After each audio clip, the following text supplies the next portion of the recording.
The pattern we fear most is the one we think we recognize in the dark. Late December 2025. The feeds feel thinner, the gaps wider, threads cross, then vanish. 3 green flares remembered from autumn, a hiss of seismic chatter, a quiet corridor where images should be. These are not proofs. They are overlaps. And overlaps seduce. Our brains tug lines between dots because uncertainty aches. We crave a contour, any contour, to quiet the room. Tonight, we slow our breath and build a safer frame. We ask dull, disciplined questions. What is signal? What is spillover? What is wishful symmetry? We notice how rumor swells when official channels stall, how absence becomes a projection stage. That is not a conspiracy. It is the physics of attention. A vacuum pulls. 3. I divided by Atlas sits at the center of this map, not as a verdict, but as a magnet. A name that gathers other names. A comet that collects our anxieties into a single, emerald syllable. Around it spiral fragments, out-of-phase timelines, cropped images, lab notes quoted without their margins. Each shard feels sharp. Together, they form a halo that resembles meaning. To protect the mind, we practice a different geometry. We separate coincidence from mechanism. We pin dates to hours, not moods. We hold 2 ideas at once, that nature can look designed, and that design, if it exists, leaves ordinary fingerprints. We look for those fingerprints with patience, not ambition. This is the discipline of overlapping anomalies. Hold the overlaps in open hands. Let them breathe. Some will dissolve when real data lands. Some will harden into questions worth funding. A few may outlast the season and return with the sky. If you came here for certainty, you will not get it. What you get is a steadier posture, clearer thresholds, and a way to stand upright while the room keeps dimming. Stay with the overlap, not the echo. Facts arrive on their own clock. Until then, we will refuse to worship the outline our fear prefers and learn to see in the dark. We will wait with clean questions. The silence is deafening, and it begins with a single line at 2:17 a.m., late December 2025, a plain text ripple that cuts through the feed like a siren you can't quite place. The post is untagged, unsigned, surgically minimal. We looked, we saw, we're not allowed to show. The account is new, made hours ago, and already burning. Under the words, a timestamp. Above them, nothing. No profile picture, no banner, just the kind of void that swallows questions and throws back smoke. Within 5 minutes, the message is mirrored, archived, screen captured, passed for hidden pixels and ciphers, mapped to dead ends and half-truths. A map of panic draws itself faster than any official denial. The comments stack with a rhythm older than the internet. Fear, mockery, deflection, awe. Yet the cadence feels different tonight, like someone lowered the ceiling of the room and tightened the screws on every door. 3. I divided by Atlas hovers over the conversation without ever appearing in the text. It doesn't have to. A comet that became a magnet, an emerald syllable that attracts every other fragment, rumors of images from the red world's horizon, whispers of a corridor where data should be, talk of cameras pointed and then pointed away. No one names a source. No one needs to. The shape of the silence is the fingerprint. It's the outline of a photograph we've been promised and then told to forget. Threads spin out with forensic confidence, then skid on the glass of missing context. Skeptics request the only thing that matters: raw files, instrument logs, timestamps tied to coordinates, and the requests fall into the same hole. The vacuum pulls. The post's wording is a scalpel. We looked. Who looked? Someone with access to a window, we were told, would open and then close in a week. We saw. What did they see? Something that could live inside the argument we've been circling for months. A smear that becomes a cylinder when you want it to.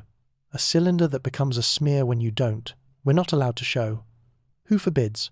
Policy or panic? Caution or choreography? Each clause contains a room where the mind can pace itself to exhaustion. Each word stacks on a shelf labeled with last season's unanswered questions. The effect is industrial precision rhetoric poured into the mold of doubt. Even the lack of an image feels designed, like a stage lit only by exits. We have been here before, but not like this. The clock is later, the stakes feel closer, and the corridors of authority sound hollow when you knock. The signal flares come not as photos but as absences, gaps that line up too neatly along the week we were told to watch. People who never cared about spacecraft now, quote, exposure times. People who used to mock skywatchers now triangulate. They pull star charts. They pull public calendars. They pull quotes from presses that aged overnight. Someone overlays an autumn timetable with a winter thread, and the overlap looks like intent. Another voice, colder, draws a line under it. Coincidence stacks when systems stall. The room shivers. The sentence feels true in a way that demands we verify it or walk away. We breathe. We log the hour. We separate noise from need. We refuse neat myths. We wait for light. We keep the questions clean. We steady the hand. We hold the line. We listen for proof. We let the dark be dark. We wait without worship. By 3:02 a.m. The ripple has become a tide, but the post remains the post.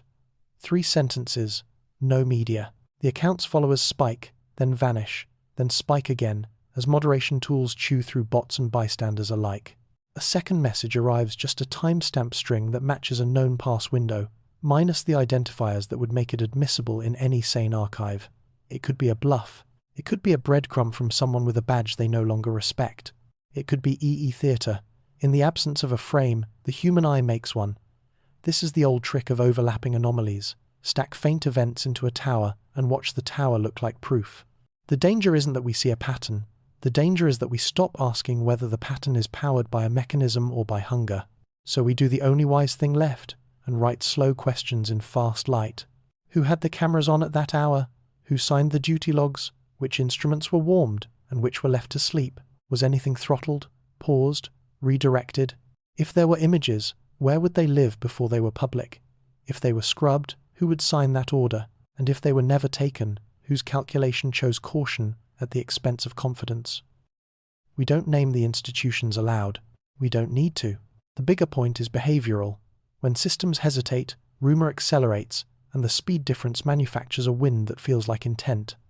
Add 1 emerald comet, and the wind howls. 3. I divided by Atlas. Again, the unspoken center. It does not promise doom or deliver salvation. It does what cold objects do. Reflect light, shed gas, complicate the room. But the room is human, and the human part wants a verdict. We want it enough to accept one without seeing it. That is where a 3-sentence post can do the most damage or the most good. It can push us toward a premature frame or force us to build scaffolding first, chain of custody, independent replication, and tolerances for noise. Late December emphasizes the urgency. Year's end is when unkept promises glow. A missed image drop feels like a broken vow, and broken vows breed stories that breed more vows. The loop closes, the feed hums, the night tightens its grip, and the mind reaches for the comfort of sharp edges it cannot justify. But this time we can choose a different angle. We can put our curiosity on a leash and walk it through verifiable ground. Pin the timeline to the hour, not the rumor. Trace the instruments, not the adjectives. Let the absence be absence until presence arrives. Refuse to worship the outline our fear prefers. And when the data finally lands, because it always lands, even when late measure it in public, with hands visible, the post that started it all can end up as a footnote or the first paragraph of a new chapter. The difference is not in the comet. The difference is in us, deciding whether a silence that feels deafening must be hiding a verdict, or whether it's only signaling what it has signaled every winter since we learned to point cameras at the sky. That truth moves on its own clock, and that patience is not the enemy of awe. Does this look like a comet to you, or does it look like a machine pretending to be one? The question hits first. A clean blade across a winter feed, at the end of December 2025. A horizon camera from the red world captures a skinny gleam skimming the dusk, then losing itself in grain. No labels, no credits. Just a rectangle of sky and a line that refuses to behave like a blur should. The clip loops. The room tightens. 3 I divided by Atlas is never named in the caption, but gravity is not only for objects, it also belongs to rumors. The gravity here is obvious. Every eye leans toward the frame, the cadence of the night changes, cursors hover, people freeze the flicker, they stack the stills, they draw vectors on the glow and try to catch it lying. The glow does not confess, and that is where the real work begins, on the border between physics and story, where the mind wants a verdict and the data wants time. We owe the data time. We owe the mind a leash. We keep the frame honest. We count before we claim. We choose mechanism over hunger.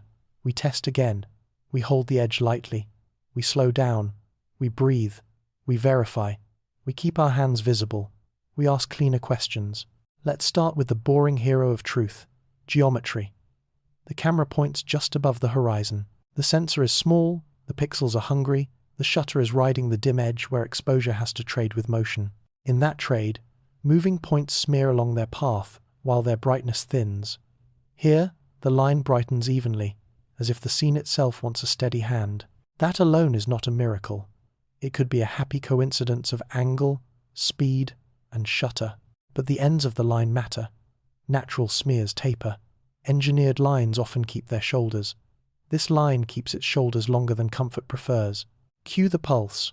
Wonder on one side, worry on the other. We run the checklist. Frame rate. Gain. Dead pixels. Cosmic rays. Hot columns. We scrub and resample. We reproject the sky onto a fixed grid and ask the line to pick a lane. It refuses. It slides a little and holds a little. The result is maddening and beautiful, like a riddle that knows your name. We keep the frame honest. We count before we claim. We choose mechanism over hunger. We test again. We hold the edge lightly. We slow down. We breathe. We verify. We keep our hands visible. We ask cleaner questions. Kinematics next. If the gleam were a dust fragment near the lens, its parallax would be wrong for the star drift we see. If it were a cosmic ray, the color channels would tear in a telltale way. If it were a compression ghost, the block boundaries would betray it on the second pass. None of that happens with confidence. We do not shout, we annotate. We measure the apparent velocity in pixels per second, across multiple playbacks, and assign a crude error bar. It overlaps both fast rock and slow ship. Frustrating? Yes. Useful? Also yes. Ambiguity is a tool when you refuse to fill it with fantasy. 3. I divided by Atlas is the word hanging over the table, but we do not pin this gleam to that name without weight. Instead, do we widen the field? We check the weather above the lens. We estimate atmospheric content for the hour. We look for cross-frame ghosts that could have bled from a brighter source off-screen. The scene stays stubborn. The line remains itself. We keep the frame honest. We count before we claim. We choose mechanism over hunger. We test again. We hold the edge lightly.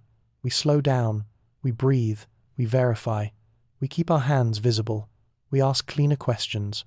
Photometry gives us a quieter language to think with. We sample brightness every 5 pixels along the line and plot a profile. Natural smears from motion tend to fall off toward the edges, but this profile holds a plateau through the middle third, like something with surfaces. Could a shard of ice do that? Yes, if the angle is just right. Could a panel do that? So yes. And that is exactly why we do not jump. Reflectivity and emissivity make mirrors out of guesses. We search for color drift across frames, a hint of temperature, or gas. The bandwidth is thin, but there is a whisper of green inside the grey, enough to stir the word that will not leave this season. Enough to make the stomach flip, and then to make the hand slow. The right response to a whisper is not a shout. It is a deeper breath. We reopen the stack. We rebuild the profile. We check how the plateau shifts when we change the kernel. We keep the frame honest. We count before we claim. We choose mechanism over hunger. We test again. We hold the edge lightly. We slow down. We breathe. We verify. We keep our hands visible. We ask cleaner questions. Here is where we upgrade ourselves. Chain of custody first. Who touched the file, when, and with what settings. Provenance beats passion. We tag the frame history, lock a hash, and duplicate the pipeline so strangers can break it. Replication next. Independent tools, independent eyes, independent failure. We invite polite sabotage. We publish tolerances for noise and declare how much doubt we will accept before a claim changes shape. Mechanism over hunger. If a cylinder exists, it will leave fingerprints over time, dynamics, spectra, reflected geometry, repeatability. If it is a smear that borrowed a mask from our hope, time will strip it bare. 3. I divided by Atlas does not need our certainty to keep moving. We need our caution to keep breathing. That is the exchange. It is not romantic, but it is honest. We build a map of maybes and mark the exits. We slow the tape until the appetite in the room calms down. We keep the frame honest. We count before we claim. We choose mechanism over hunger. We test again. We hold the edge lightly. We slow down. We breathe. We verify. We keep our hands visible. We ask cleaner questions. Does this look like a comet to you? Tonight, the honest answer is a sentence with commas. It looks like motion photographed by a tired sensor under a cold sky, where edges pretend to be objects and objects pretend to be edges. It also looks like the kind of line that could, under stricter light, become a body with length and skin. Both can be true until better data arrives. What makes this night different from the others is not the gleam, not the rumor, not even the name above it all. What makes it different is the discipline we practice while we wait. Late December has a way of making every absence feel like a verdict. We do not have to play along. We can log the hour, not the theory. We can say, not yet, without surrendering wonder. We can watch 3i divided by Atlas without telling it what to be. And when the sky gives us another frame, we will measure it in public, with steady hands and open eyes. We keep the frame honest. We count before we claim. We choose mechanism over hunger. We test again. We hold the edge lightly. We slow down. We breathe. We verify. We keep our hands visible. We ask cleaner questions. 4 platforms, 1 week, 0 public frames. That is not a mystery. That is a choice. Late December 2025 finds us staring at a sky that should be crowded with evidence, and instead gives us a single recycled blur, a smudge that refuses to promote itself into a fact. The night is loud with second-hand certainty, and quiet where primary sources should live. We can name the cycle by its parts, sensor to server to press, and still never see the gears turn. What we feel first is disappointment, the clean ache that follows a no-show. What follows is something hotter, heavier, anger at the silence pretending to be procedure. The captions say patience. The calendars say otherwise. The week that mattered came and went. The horizon was watched. The instruments were awake. Yet the shelves are empty, and the press is a ghost. We do not invoke conspiracies. We do not have to. Systems can fail without villains. But when the same failure repeats across separate rooms, the pattern deserves an audit. We were told to expect a window, to hold our breath through a corridor of dates, to trust that routine would be routine. Routine has a shape. It leaves signatures, telemetry echoes, calibration dumps, dry paperwork that bores civilians and thrills archivists. Where are those? If they exist behind a curtain for reasons the public would accept, then the reasons can be said out loud. If they do not exist, say that too. Instead, we get posture. Statements that look like answers until you touch them, and then they fold into slogans. The smudge becomes the mascot of the week, a banner for everything withheld. 3i divided by Atlas hangs over this discussion like the weather. It is the word everyone brings to the table and the word no one is allowed to sign. If you mention it, you sound hysterical. If you avoid it, you sound blind. The better path is to hold it in a neutral grip and ask non-dramatic questions whose answers add up. Who had custody of which feeds? Who checked the time base against the star field? Who converted raw packets into usable files? And where are those files now? The pipeline is not mystical. It is a conveyor belt that starts at the sensor, pushes to the server, then walks into the press. Sensor, server, press. If any link broke, the chain left metal shavings. Show us the shavings. Show us the emails with boring subject lines. Show us the ticket that froze the job and the timestamp that thawed it. The public can handle the truth. It has more trouble with varnish. Disappointment should not be the headline of a week like this. But the headline wrote itself. People cut their plans around the window. People stayed up to see what Mars would see. People who never cared about image pipelines learned new words to accompany the old wonder. When those people got nothing, they did not receive a nothing that felt honest. They received a nothing that sounded curated. That is the pivot where disappointment becomes anger. Because a curated nothing is not an absence. It is a message. You can call it caution. You can call it diligence. But if the caution cannot tolerate a date or a log, it starts to look like a costume worn by doubt. The smudge does not just symbolize uncertainty, it brands it. The night feels stamped. This is not drama, it is maintenance. Provenance outlives rumor. Receipts are not optional. Keep the chain visible. Say the dates aloud. Measure what you ask us to believe. The room understands plain talk. Boring saves missions. Transparency is cheaper than repair. Silence is a decision. We favor daylight over decoration. Evidence before adjectives. Here is how the pipeline should look when it actually runs. The sensor records a stream tagged with precise time and orientation. The packets move to a buffer, then to a local server, then to a ground node, where integrity checks and metadata stitching harden the file into something an outsider can parse. A small team validates calibration, dark frames, flats, bad pixel maps, and a housekeeping trail that shows who touched what and when. If anything unusual appears, a streak that holds its shoulders, a profile with a central plateau, the workflow branches, flag, duplicate, quarantine for review, then release with context or hold with a timestamp and a reason. The press does not come last. It runs in parallel to avoid the void that rumor loves.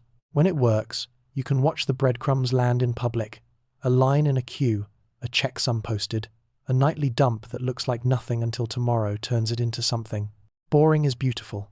What we have instead is a silence that quotes procedure but never supplies its receipts. We hear that processing takes time, that the team is small, and that the tests are many. All true, often, yet the calendar is not hypothetical.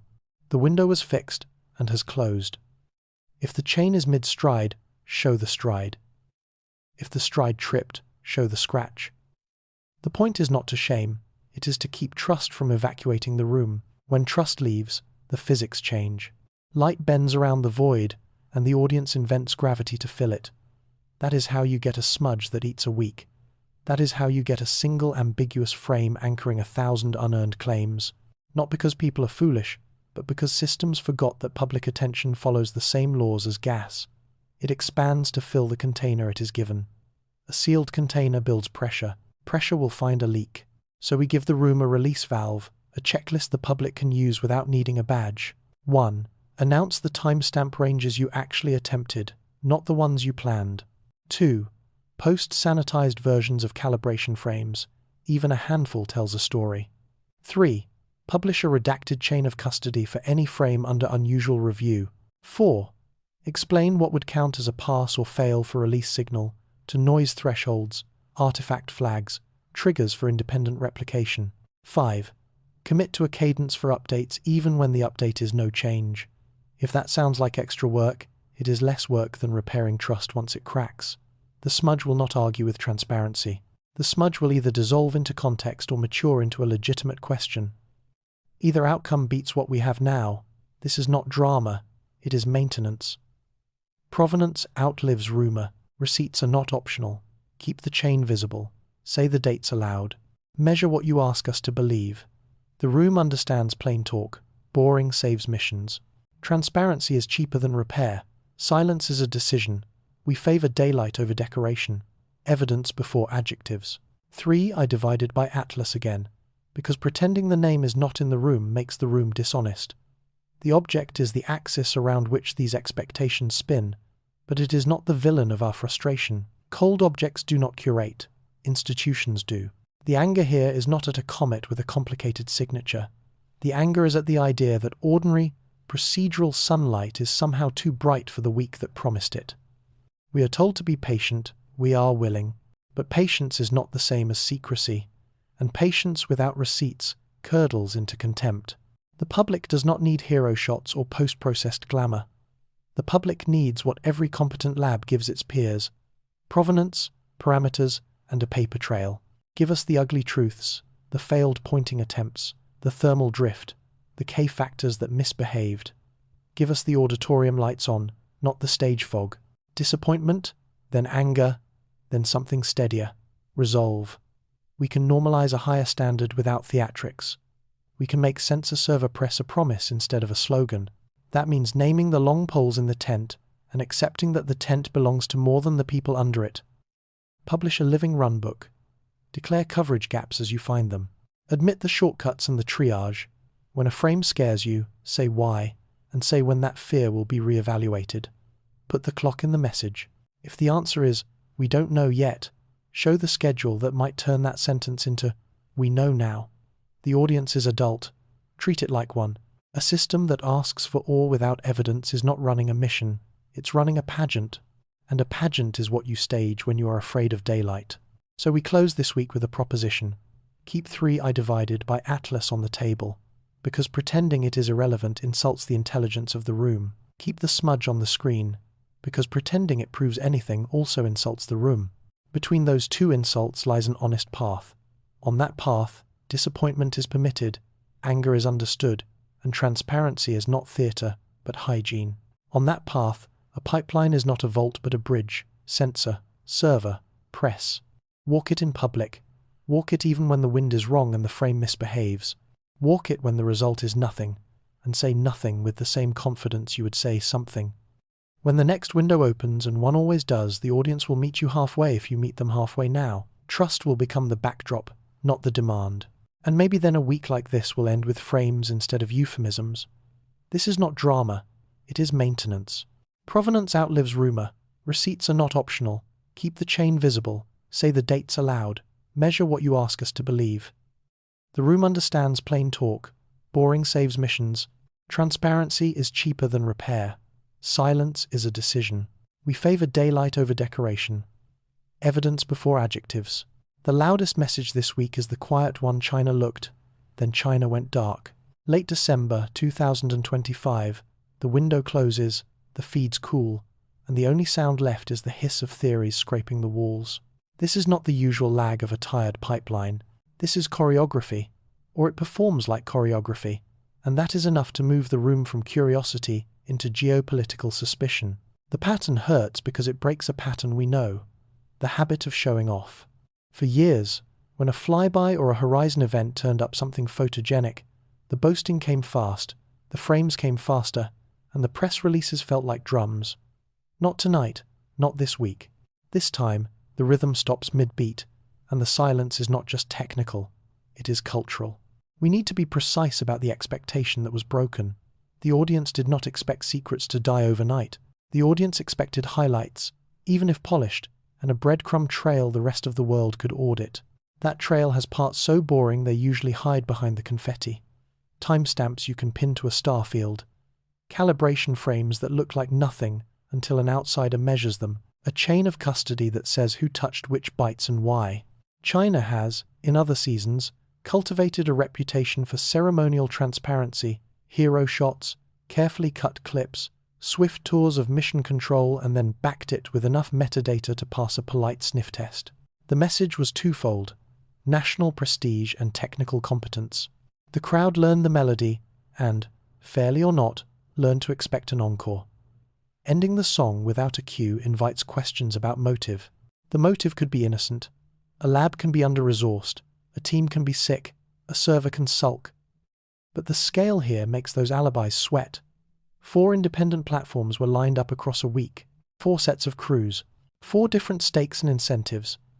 Across that array, the output should be noisy, uneven, even contradictory, but not uniformly mute. Uniform silence reads as a decision, and when a decision intersects, a sky event that already magnetized the world, 3i divided by Atlas, pulling minds like iron filings, the silence starts to look like posture, or fear, or both. The danger is not that fear exists. The danger is that fear, once perceived, becomes policy in the public imagination. That imagination is a battlefield of its own, and the first casualty is trust. You do not need to believe in a grand design to feel the ground tilt when a nation famous for stagecraft chooses fog over light. The best way to interrogate motive without drifting into melodrama is to follow behavior. When institutions act, they leave tracks.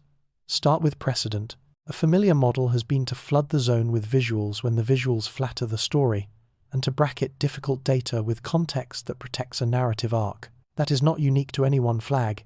It is the language of prestige projects everywhere. But even within that performative frame, there's been a dependable cadence, censor to server to press, with enough visible steps that outsiders could point to receipts. That cadence appears broken. The public waited for the usual breadcrumb sequence: anodyne calibration, dry hashes, a teaser frame, a delayed dump, and got only the teaser's ghost. Cameras were warmed. Timetables were posted. Then came a thud. The gap where routine should echo is the precise shape of our suspicion. What are the clean, non-paranoid explanations? We list them first because grown-ups keep lists. 1. a technical hold triggered by a quality gate, pending cross-checks with other platforms. 2. A legal review over export controls, triggered by a censor that rode too close to a standard with teeth. 3. A political cooling-off period coordinated with allies or competitors to harmonize messaging. 4. Fear of misinterpretation. After a season of viral, misreads the instinct to let the room settle before pouring new fuel. 5. Something truly dull, like payroll windows and holiday staffing colliding with a pile of raw files. Each of these has debits and credits. Each could be true alone or in combination, but each admits a remedy that does not require a blackout. Say the reason, stamp a timeline, and show the footprint of work in progress. Silence, left to bloom, grows into motive all by itself. There is also the pride factor, a human constant no matter the flag. Prestige systems prefer to control first impressions. If a faint gleam from a horizon camera can be read as a cylinder today and a smear tomorrow, a status-conscious program may choose not to feed the marketplace. That choice might even be defensible in the short term, but it underestimates the modern audience. This is not 1998. Amateur analysts can drag a frame through 5 tools in 5 minutes and triangulate against public star maps before a press office finishes its coffee. Withholding does not prevent interpretation. It merely seeds the story to the fastest readers. And in a week where 3i divided by Atlas sits at the center of every late-night argument, seeding the story is indistinguishable from endorsing the loudest version of it. If the motive is dignity, the effect is the opposite. So what is the constructive ask, stated without heat? Treat this like a policy problem, not a romance. If the blackout was a rule, write the rule. If it were an ad hoc call, write the criteria that will prevent reruns. The world does not need hero shots. The world needs receipts, a minimal, boring, verifiable trickle that proves the pipeline is real. Announce the exact time ranges attempted, including the passes that failed.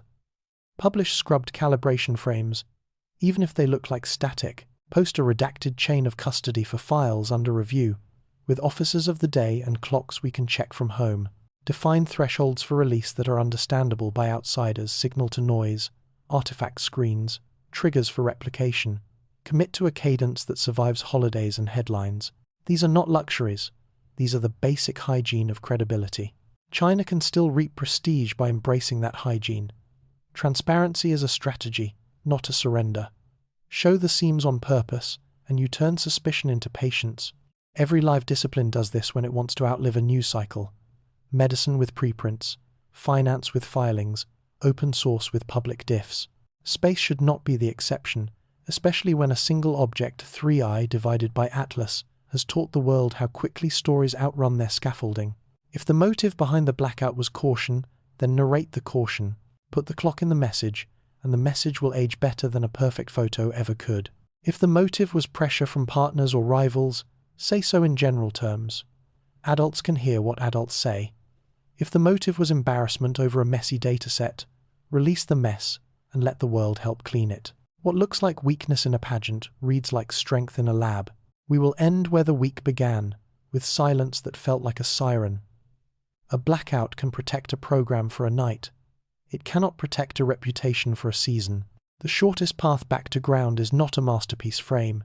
It is a movable, public logbook that shows work. Even a handful of lines will do. Attempted pass, outcome, next step, time of next update. Boring words carry more weight than adjectives ever will. The room knows the difference. The room gets calmer when it sees adults doing adult work in daylight. Keep 3i divided by Atlas on the table, because pretending it is irrelevant is an insult. But keep the table under lights, because pretending the audience will wait in the dark is a bigger one. Write the rule. Show the receipts. Let the sky speak when it is ready. And do not mute the room in the meantime. The doors are closed for a reason, and tonight the reason is fear wearing a badge. Late December 2025, the window has shut, the calendars have cooled, and what moves behind the curtains is not a villain. It's a committee, trying not to set the building on fire. We call this controlled paranoia, the art of anticipating worst-case headlines without letting them write the policy. That is our label, and it matters because paranoia without control eats the mission, while control without paranoia ignores it. The balance is fragile. It cracks when silence lasts too long. It cracks when a 3-sentence post starts a stampede. It cracks when a smudge grows teeth. So we walk the line with care and say the word that keeps the mind honest. Speculation. What follows is speculation disciplined, constrained, testable about what a rational room might do when a sky event becomes a reputational accelerant, and the name 3i divided by Atlas turns every draft into potential kindling. Start with the table bare of flags and titles. On it, a decision tree drawn in pencil, a risk matrix, a single rule written in block letters: do no harm to data or trust. The tree has 3 trunks. Trunk A, release now with caveats. Trunk B, hold for confirmation. Trunk C, publish a logbook without images and promise a date. Under each trunk, branches shaped like verbs: sanitize, redact, coordinate, rehearse, rehearse again. Controlled paranoia lives here, not as drama, but as hygiene. Release without discipline risks misinterpretation that hardens into myth. Holding without receipts risks suspicion that hardens into contempt. The logbook path risks boredom, which, in a sane world, is the right kind of risk. The room votes with pencils, not hands. The pencils make noise. Why the noise? Because each choice exposes a different media risk. Speculation. Choose A, and you can trigger an interpretive stampede. A plateau in a photometric profile becomes a cylinder in a headline, and a cylinder becomes a manifesto by sunrise. Choose B, and you can trigger conspiracy inflation. The absence of frames is repackaged as proof of frames, too dangerous to share. Choose C, and you accept short-term scorn to buy long-term control. The controlled paranoia play is almost always C plus a timer, a daily public update, a chain of custody excerpt, a pre-registered method for independent replication. The room does not need unanimous courage. It needs a schedule and a spine. Here is the part outsiders rarely see. The table also holds an internal pre-mortem. Speculation. Pre-mortem means you write the future failure now and design around it. What headline kills morale? What caption poisons a decade of outreach? What screenshot makes a senator wave a printout and point? A disciplined writer writes those paragraphs first, then it writes counters, clarified language, diagrams that survive cropping, side-by-side frames that show what a smear looks like when you want it to be a cylinder, and what a cylinder looks like when you want it to be a smear.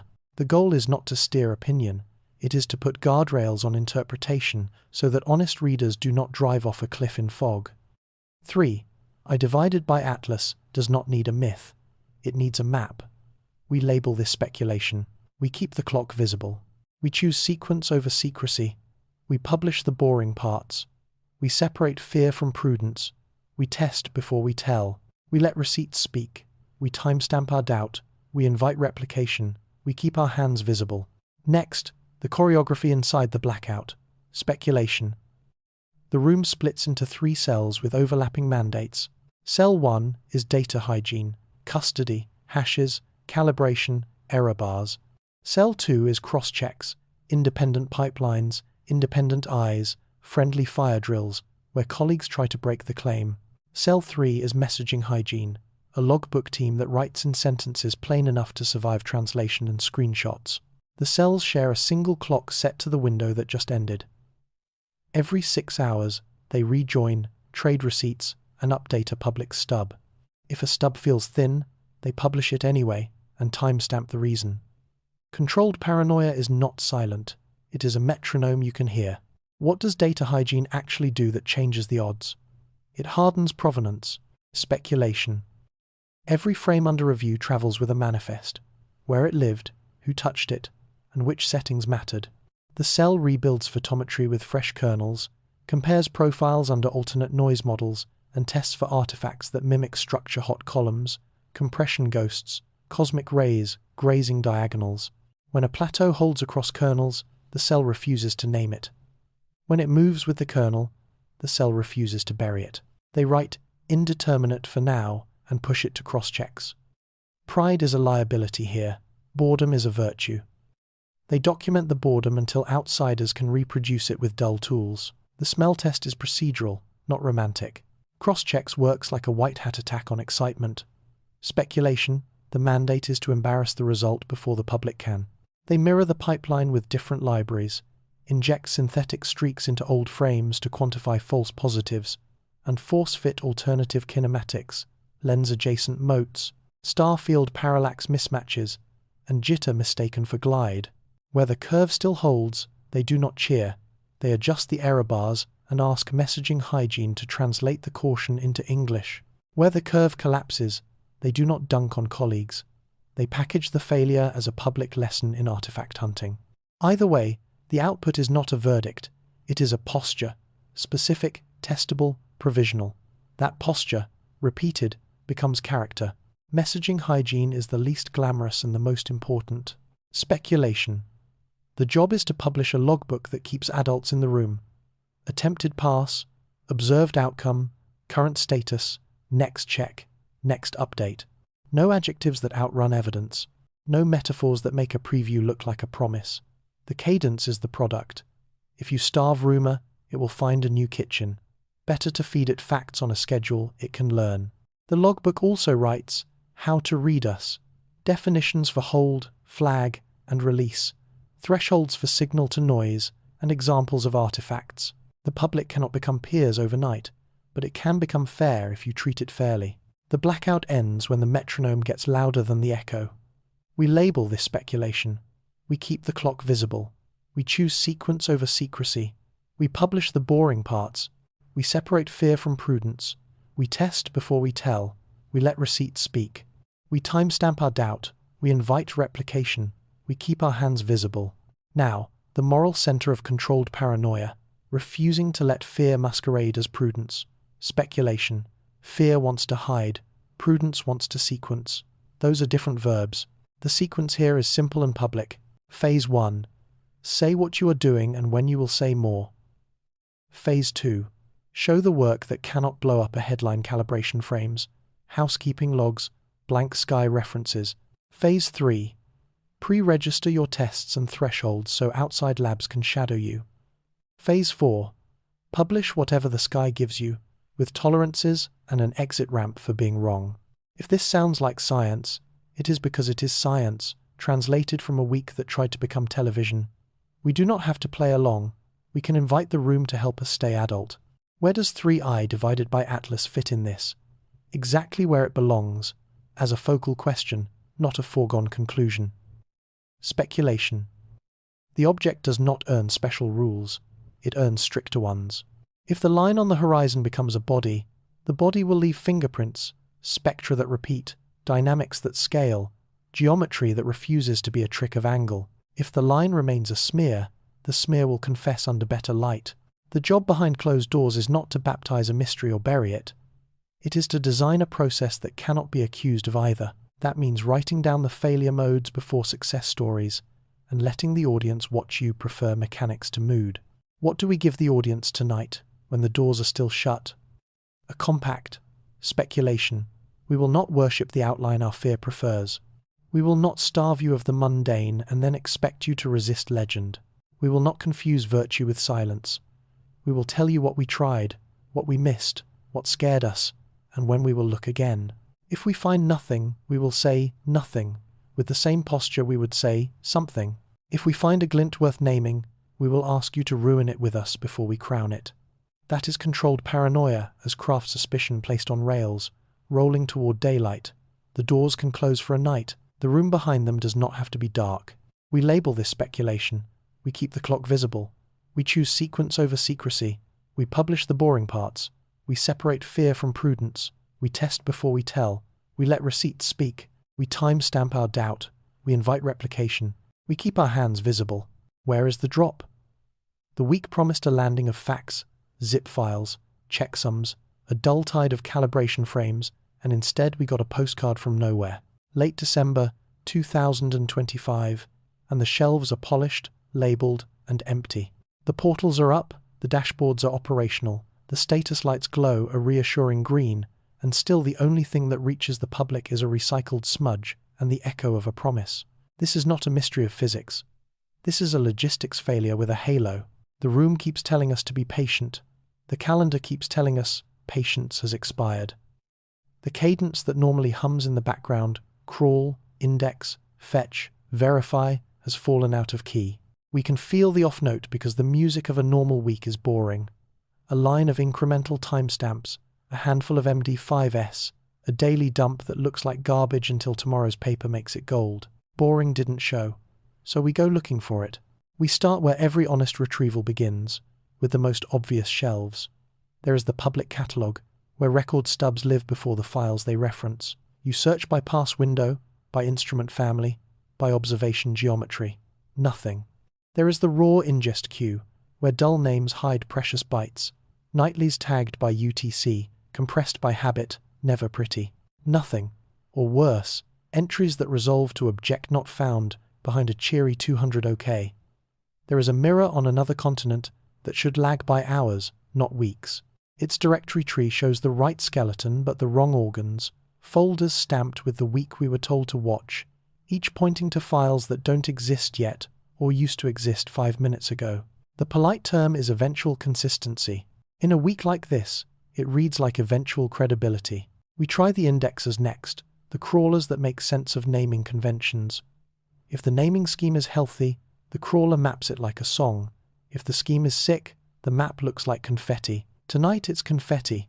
We get schema rot warnings where fields should be machine stable, identifier drift where one alias becomes 5, orphan DOIs that resolve to coming soon, landing pages modified yesterday. None of these failures requires a villain. They do, however, require work, a runbook, a status note that says, "We broke this part and we'll fix it by Tuesday." Evidence that grown-ups are in the warehouse with clipboards. Instead, we get silence wrapped in interface polish. The search bar smiles. The buckets are empty. At this point, we stop pretending that a single portal is the source of truth and begin the audit trail that any newsroom or lab rat knows by muscle memory. We built a small manifest. The pass windows promised, the instruments rumoured, the specific UTC bands where cameras were supposedly warm. We pin each to text the public and verify presses, captions, archived schedules. Then we chase checksums. If nothing else exists, a checksum tells you that a file did exist long enough to be fingerprinted. We find checksums for older weeks. None for this one. Fine. We pivot to lineage, the who touched what and when, chain that starts life in dull housekeeping logs. If you can't publish the frames, publish the logs that say you tried. The logs are either redacted into poetry or simply missing from this week's shelf. The gap is not just technical, it is emotional. This is what systemic disappointment feels like. Not the lack of a hero image, but the absence of the boring crumbs that prove a grown-up kitchen was ever open. So we take the frustration and do something useful with it. We write the minimal evidence protocol. Any open program should meet on a week like this. Time-boxed nightly dumps, even if redacted. Calibration frames with hot pixel maps, so an outsider can see the camera was awake. A public runbook showing the last successful ingest, the last failed ingest, and the unblocker. A mirror lag report with real numbers, not adjectives. And a publish or explain clock. If you can't drop the data by the hour you promised, you post the reason and the new hour. None of this requires showing a single dramatic pixel. All of it proves that the pipeline is real. We keep digging, because investigation is a discipline before it is a mood. We start a cold crawl with ordinary tools, no privileged keys, just what a careful citizen can touch. We note the timestamp syntax each portal prefers, the case sensitivity of their search forms, and he places where hyphens break queries and underscores fix them. We try bulk endpoints that exist for machines, not people, because machines don't flinch when the warehouse is ugly. We find a few index JSON leaves that are obviously generated by a script that forgot about human eyeballs, cryptic, brittle, but present. We download, diff them against yesterday, and watch for deltas. A healthy system leaks boring deltas every few hours. Tonight, the deltas are stale. The numbers that should climb are flatlining. A warehouse that flatlines during a promised week is not a warehouse. It is a set piece. Now we change tactics. If the warehouse is a maze, we stop respecting the tour and walk the perimeter. We look for auxiliary breadcrumbs, commit messages and exposed repos, maintenance windows that force a notice, orphan sitemaps that still list endpoints removed from the shiny nav. We search for error budgets published earlier in the year that would make this pause at least coherent. We check holiday staffing notes because people are people, and December is December. We try way back snapshots on pages that look brutally stable If those pages changed this week, something happened. We come up with a picture that is not a smoking gun but is unmistakably a pattern. Banner messages tuned for reassurance, not detail. Delayed due to validation. Text that says nothing about which validator failed. A promise to share more soon that floats without an anchor date. If you want to make adults suspicious, this is the perfect recipe. Big nouns, small clocks. So we turn the suspicion into a teachable moment for everyone who will go hunting after this video. Start with namespaces. Learn the difference between ingest space, archive space, and product space, because different failures live in different rooms. In ingest space, you expect volatile file names, partials, and crashes. In archive space, you expect immutability and routine corrections with history. In product space, you expect marketing and links that never ever die. When ingestion fails, the right behavior is noisy. Say, "We broke it," and say when you'll fix it. When the archive fails, the right behavior is surgical. Note the record that moved, what you corrected, and why. When a product fails, the right behavior is contrition, plus a redirect that keeps the world's citations alive. Build a 3-color dashboard: red for ingest, yellow for archive, green for product, and put it where the public cannot miss it. If the colors embarrass you, good. Embarrassment is cheaper than conspiracy. We add a second tool, the schema rot test. It's simple. Take a known good record from last season and try to search for it using this week's interface. If it fails, your schema has changed in a way that the public could feel. Maybe you deprecated a field. Maybe a filter stopped accepting a legacy token. Maybe you improved the UI by hiding advanced search. Call it progress if you want. Out here, it reads like lost access.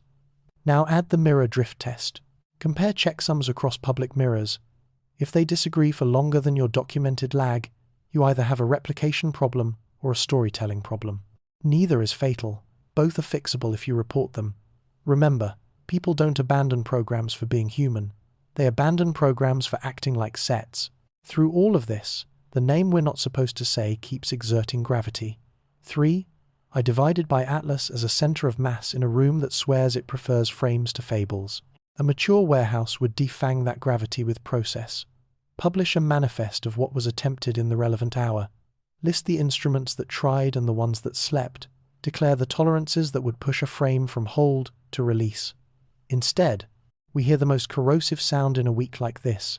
Nothing that looks like work. And so the public begins to do the work for the program. Crowdsourcing star charts, splicing old footage, leaking half-true telemetry that satisfies hunger while poisoning trust. This is how open data turns into open rumor. Not because the public wants to misbehave, but because the warehouse refused to talk like a warehouse. We could stop here and deliver a verdict made of adjectives. We won't. Instead, we'll deliver a playbook what open must mean on weeks that matter, written for adults who would rather keep awe and accuracy in the same room. 1. Publish a running logbook, not a masterpiece. Nightly dumps at a fixed hour. If there's nothing to dump, publish the nothing with the reason. Validator failure, quota, bad line, or K, or staffing. Attach a ticket number and keep updating the same page. Adults love continuity more than they love adjectives. 2. Put calibration in the Sunday redacted dark frames. Flats and hot pixel maps are not secrets. They are civic assets. They prove cameras were awake and let the outside world catch your bugs. If your lawyers hate the idea, give them last season's frames and let them see how boring saves you. 3. Promise a publish or explain clock. The clock should be hours, not seasons. Within 24 hours, we will either post frames or post the reason we haven't. Each rollover requires a new reason and a new hour. Failure to meet the clock is not a scandal. Failure to own the misses. 4. Freeze the schema by season. Your fields may evolve, but your search should not ambush loyal users. Document the deprecations in human words. Provide compatibility layers, or a one-button advanced search that exposes the old parameters. 5. Mirror like you mean it. Post the expected lag in hours. If mirrors drift beyond the lag, the dashboard turns red, and someone explains the difference in public. Mirror drift is a status, not a secret. 6. Chain of custody, abbreviated. You don't need to publish every IP address. You do need to publish who touched which dataset, when, and with what transformations. If your policy forbids names, Use team roles and shift IDs. Show the lineage. 7. Version like an adult. Every public file should carry a semantic version and a checksum. If you fix a bug, you increment and keep the old one reachable with a deprecation note. If a journalist cannot cite a stable version, your versioning is fiction. 8. Define release thresholds in plain language. If a frame is held because SNR is less than X or artifact flags is greater than Y, say that. If a reprocess is pending because of a kernel change, say that. If you are avoiding a misleading frame because it resembles a cylinder under certain resampling, show the resemblance side by side. 9. Publish your capacities and limits. Tell us how many passes you can realistically ingest per night, what your error budget is, and how holidays shrink your throughput. Adults understand limits. They mistrust pretended capacity. 10. Write your failures before they happen. A one-page pre-mortem template. Here's how we could mislead you this week, and how we'll stop ourselves. Pin it next to the logbook. If you change your mind, edit history should show it. This is how you stop systemic disappointment from repeating. You replace the mystique of a vault with the muscle memory of a workshop. You make the warehouse audible. You let the world hear the forklifts and the clipboards, not because noise is a virtue, but because work is a language. And work, when spoken out loud, neutralizes the easiest narrative in the world, that nothing exists because nothing was shown. The truth is simpler and more human. Sometimes the pipeline jams. Sometimes the schema ages out. Sometimes the team is tired. The cure is not a perfect image tomorrow. The cure is today's receipts. Where does 3i divided by Atlas sit in this playbook? Exactly where a high-gravity object belongs, in the constraints, not the headlines. If an object is so magnetized that any ambiguous frame will be misread at scale, you create stricter thresholds for that object, not looser ones. You pre-register your tests, post your null results, and publish the boring bits first because boring builds the only bridge strong enough to carry ore. When a cylinder is a smear, let the smear confess under better light. When a smear is a cylinder, let the cylinder survive cross-examination before it becomes a symbol. Either way, the public will meet you halfway if you stop making the warehouse sound like a theatre. So we close with the question that opened this week. Where is the drop? If the answer is in the queue, show us the queue. If it is stuck in validation, show us the validator. If it is holiday staffing, show us the schedule. If it is, we found nothing, say nothing with the same posture you would say something. Late December tightens throats and turns absences into verdicts. Don't feed that season. Feed the logbook. Feed the checksums. Feed the chain of custody. The data that never dropped doesn't need a hero. It needs a clock, a receipt, and a door that opens on time. If a smudge wants to be a structure, it must survive the math. Late December 2025. The frame that would not confess returns to the table, same horizon, same skinny gleam, same stubborn calm under scrutiny. Tonight, we upgrade the experiment, not the hype. The rule is simple. Cautious skepticism first, controlled excitement only after it clears the checkpoints. We begin where every honest autopsy of pixels begins, with the PSF, the point spread function that tells us how a perfect point becomes an imperfect smear. We measure the night's PSF by fitting stars across the field, then averaging residuals to get a kernel that captures the lens, the atmosphere, the sensor, the jitter, and the hands of whoever bolted this camera to its frame. If the smudge is just motion blur, this kernel can mimic it. If the smudge refuses to yield to that mimicry, we have earned the right to keep asking questions. The first pass looks promising only in the way early passes always do. The PSF explains much, then leaves a small remainder that plants a dangerous thought. We throttle that thought, we push the kernel harder. Calibration keeps us honest. We pull bias, dark, and flat frames from the surrounding window, not because they are exciting, but because nothing good happens without them. The bias sets the baseline, the dark tracks thermal noise, the flat tells us which pixels have delusions of grandeur. With those in hand, we rebuild the frame and make it boring on purpose. Boring frames confess their artifacts. We track dead columns and hot pixels across time to see whether any align with the gleam. They do not. We examine rolling shutter timing to guard against slit scan illusions that turn streaks into edges. The cadence looks sober.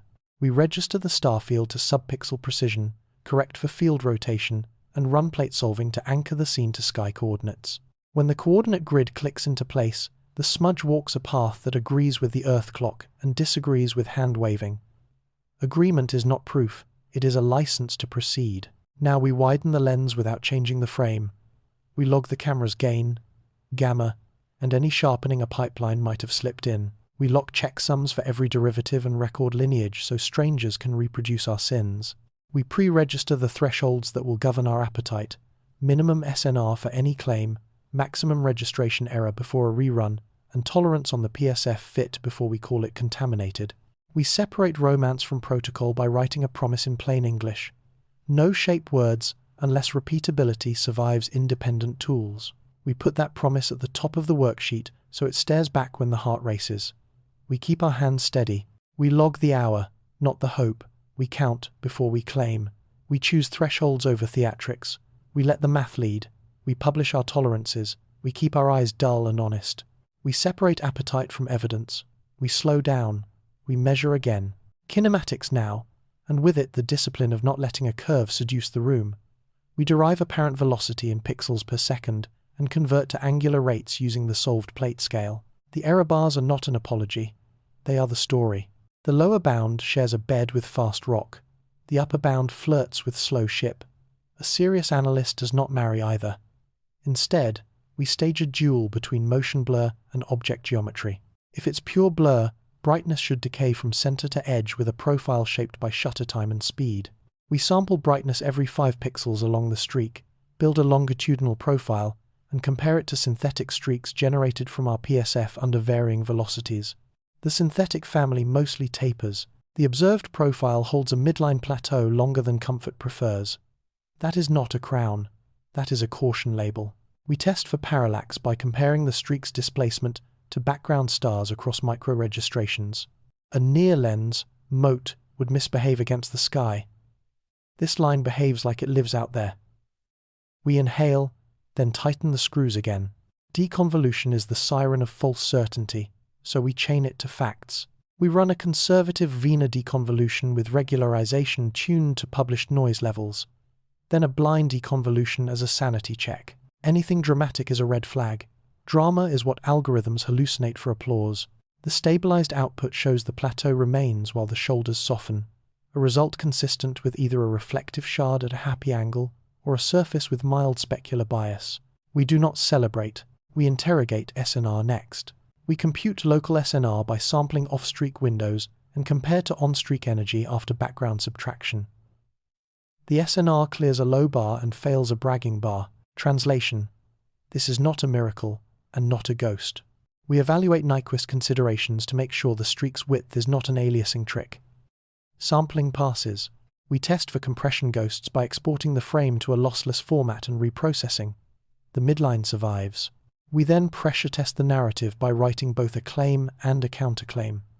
If our claim cannot survive its twin written by our own hand, it does not belong in public. We list temptations, to overfit, to cherry-pick, to recrop the frame until edges align with the story. We forbid those shortcuts by policy, not mood. We lock the crop, we freeze the kernel after pre-registered milestones. We declare in advance what will count as repeatability. 2 independent pipelines that do not share code, 2 observers who do not share priors, and at least 1 follow-up with tighter registration. Only then do we allow the second emotion to breathe. We keep our hands steady. We log the hour, not the hope. We count before we claim. We choose thresholds over theatrics. We let the math lead. We publish our tolerances. We keep our eyes dull and honest. We separate appetite from evidence. We slow down. We measure again. Before we dare to whisper shape, we try to falsify it on purpose. We inject synthetic streaks into adjacent frames, vary exposure, jitter, and PSF. Then ask blinded reviewers to classify which ones look like ours. If they can manufacture our profile with pure motion and no object geometry, the ghost of structure dies. The blinded trials do not kill it, but they injure it. Several synthetic cases imitate the midline. Oddly few match its endurance. We push a different attack. Spectral hints. The bandwidth is thin, but a faint green bias hums inside the grey. That could be gas. It could be a trick to gain. It could be the season's obsession leaking into measurements. We bridle the mind. We ask what repeatability would look like. A true body leaves fingerprints across night's consistent kinematics adjusted for geometry, consistent photometry adjusted for phase, and the grace to appear when asked again. We schedule follow-up passes with stricter thresholds, higher SNR or no claim, tighter registration or no claim, 2 independent pipelines or no claim. The rule is not romance. The rule is survival. Controlled excitement is a power tool. It builds only when clamped to cautious skepticism. Where does 3I divided by Atlas sit in this? At the center of gravity, not the center of proof. The name bends attention. The math bends evidence. We let attention browse while evidence buys. If the streak is a cylinder, it will prove it by outliving our tricks, by surviving kernel swaps, parallax traps, and deconvolution's vanity. If it is a smear loaning itself a body, time will repossess the loan. Either way, we will keep the receipts. We will publish the boring steps bias, dark, flats, registration parameters, kernels, error bars, so anyone at home can test our posture. A smudge becomes a structure only when it keeps its shape under hands that want to flatten it. That is how we earn wonder without mortgaging trust. That is how late December can end with clarity instead of legend. That is how a frame stops being a rumor and becomes a measurement, one deliberate threshold at a time. Finally, we hand the audience a field guide that makes the next night less noisy and more useful. Start with registration discipline. Keep plate scale constant, document centroids, and annotate rotations rather than guessing them. Add photometry patience. Sample symmetrically, subtract backgrounds honestly, report medians with spreads, and let ugly numbers breathe. Add kinematic humility. Quote ranges with units, propagate uncertainties, and say when a curve fits too many worlds. Add compression awareness. Export to lossless before analysis, then repeat after, and compare. Add artifact literacy. Build a gallery of hot columns, cosmic rays, ghost blocks, and rolling shutter shears so amateurs can self-filter. Add repeatability culture. Pre-register thresholds. Upload kernels, share scripts, and invite polite sabotage. Add emotional posture. Practice saying not yet without surrendering wonder. We keep our hands steady. We log the hour, not the hope. We count before we claim. We choose thresholds over theatrics. We let the math lead. We publish our tolerances. We keep our eyes dull and honest. We separate appetite from evidence. We slow down. We measure again. Nickel where iron should sing. That's the line that makes the room hold its breath. Late December 2025, and the spectrum that refuses to behave returns with a whisper that sounds like a signature bright hints of knee, while phase sulks in the background.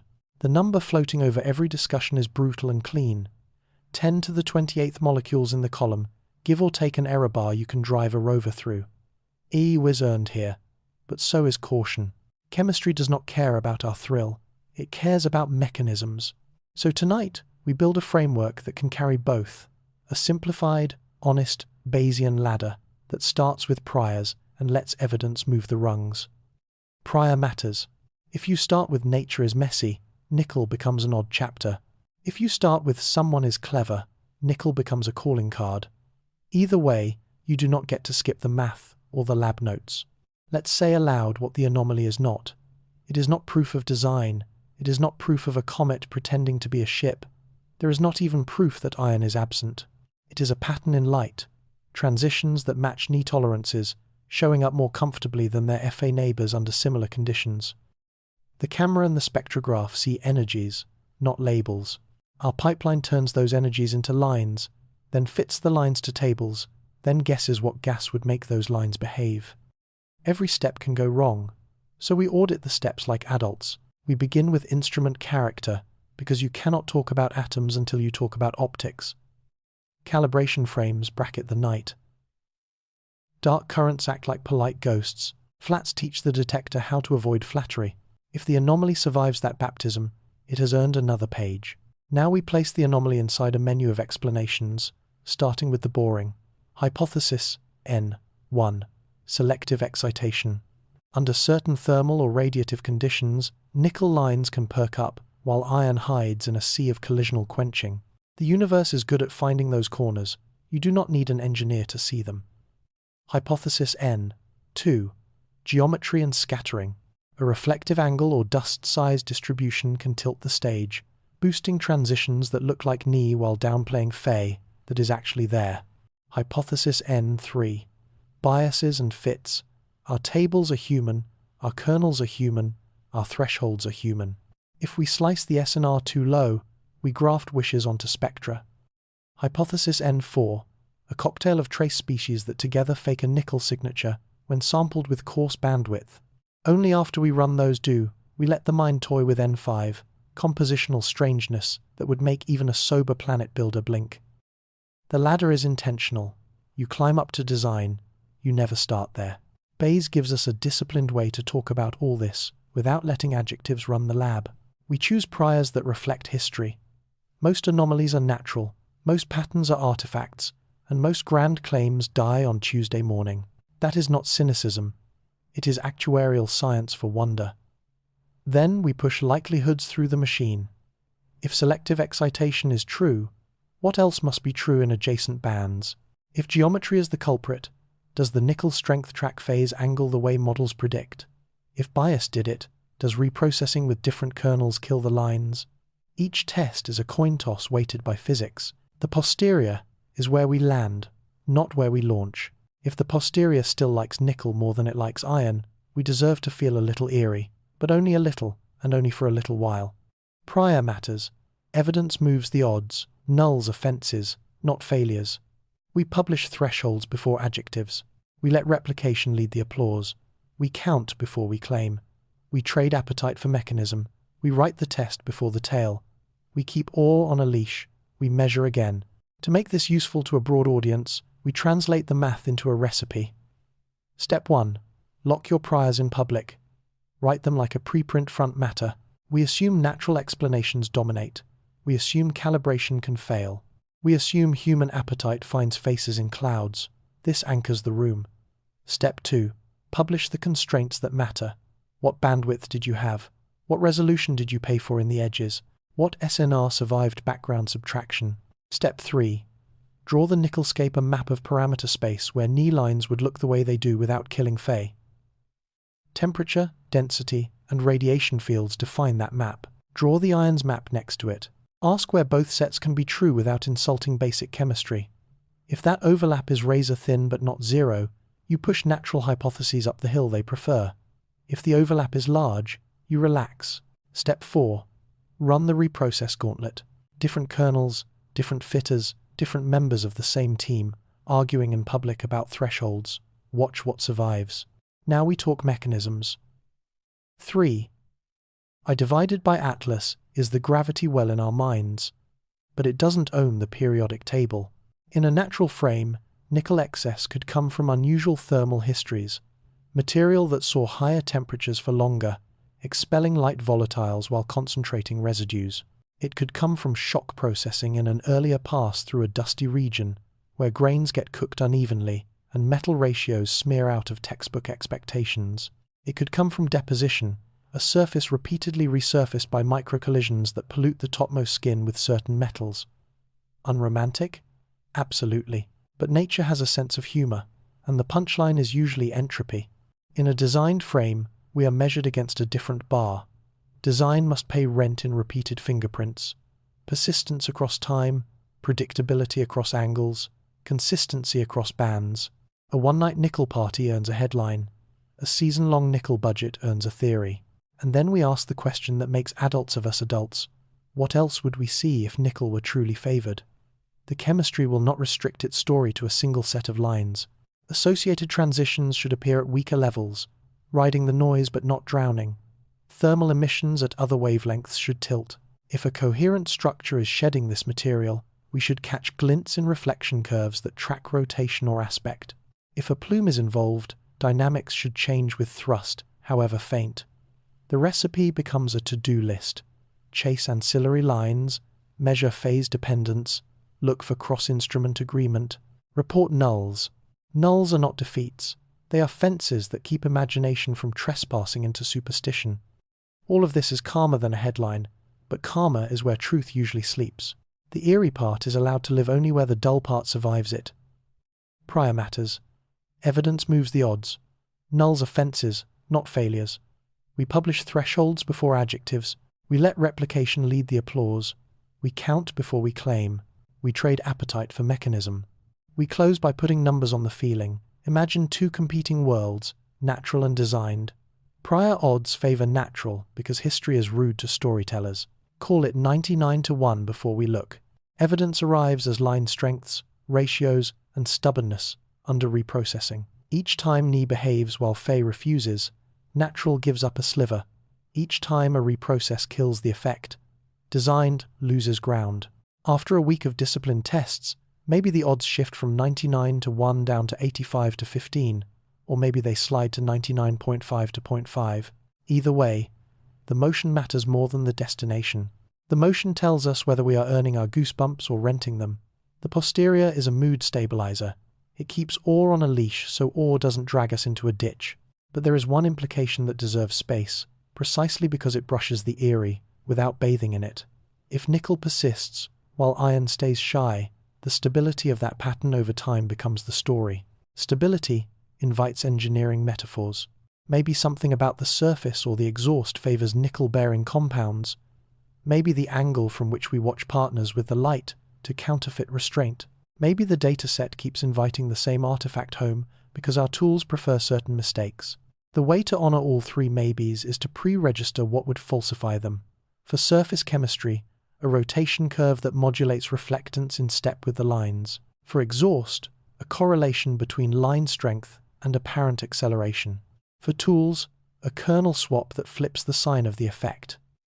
If none of these land, the odds move again nudged, not sprinting, toward the strange.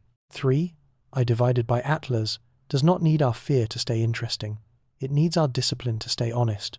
So we leave you with a compact that balances awe with hygiene. We will lock priors before we look. We will share kernels before we claim. We will ask for replication, even from people who hope we are wrong. We will let nulls speak. We will treat a beautiful spectrum the way a surgeon treats a beautiful rumor, with sharp tools and slow hands.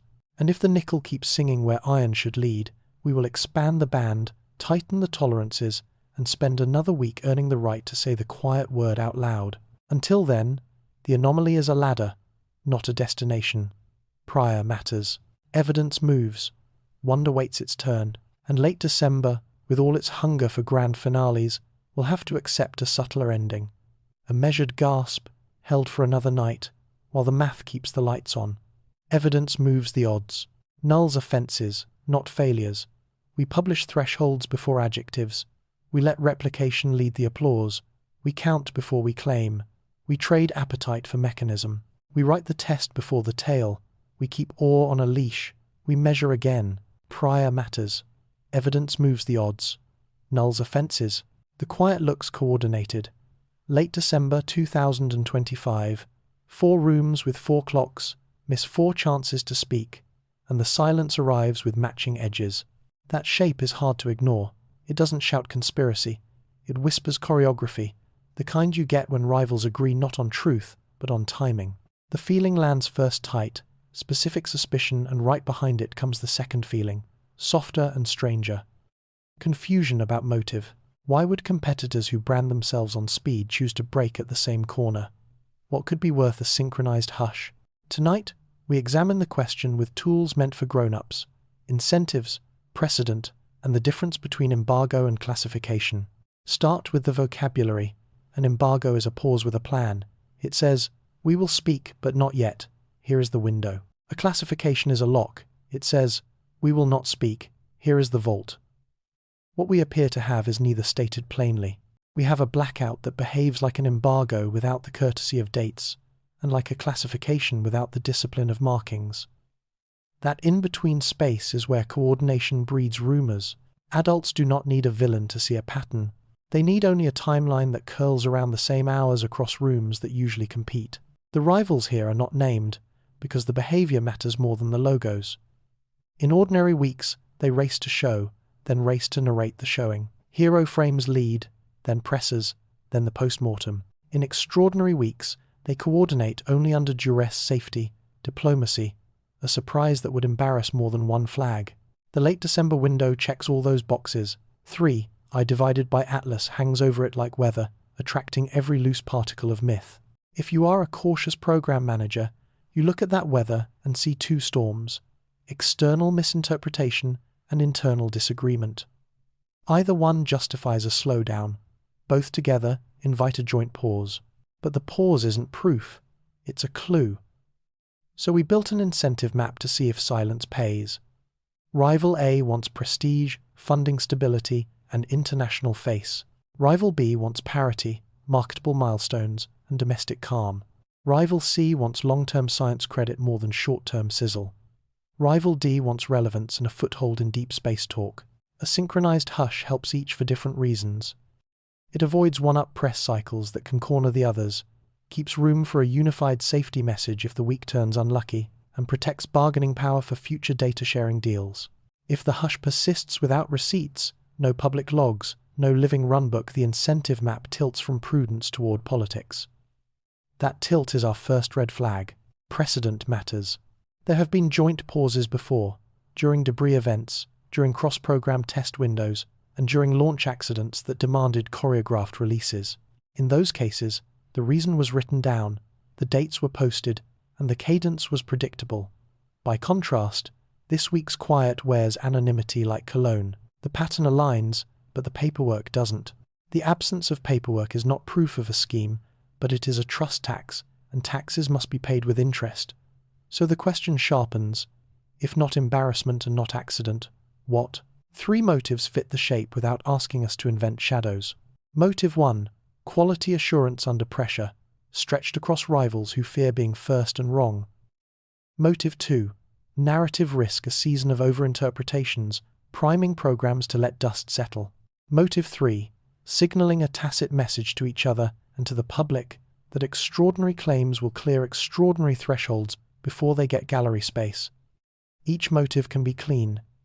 Each can also be covered. This is where we draw the line between vigilance and paranoia. Vigilance asks for receipts, dates, logs, and minimal disclosures that prove the pipeline is real even when the hero frames are not. Paranoia invents the receipts and then punishes people for failing to match the fiction. We choose vigilance. That choice sets tonight's agenda. We will examine the coordination through 3 lenses: mechanics, how a joint pause could be executed; signals, how silence itself communicates; and exits, how this ends, without wrecking the credibility the pause claims to protect. Along the way, we will keep a hand on the object that bends the room. 3i divided by Atlas, not to crown it, not to bury it, but to keep our compass from spinning. Receipts matter more than posture. Dates are stronger than adjectives. Cadence beats comfort phrases. Transparency is cheaper than rumor. Adults prefer clocks to vibes. Coordination is not collusion. Embargo is a pause with a plan. Classification is a lock with a vault. Show the work. The story can wait. Trust keeps a ledger. Mechanics first, because coordination without plumbing is just poetry. How would 4 rooms produce one silence that feels like one decision? The least cinematic answer is the true one, through staff who know each other and calendars that already overlap. Data producers swap schedules on shared projects, and those overlaps become de facto policy when tension rises. A courtesy call becomes a quiet agreement.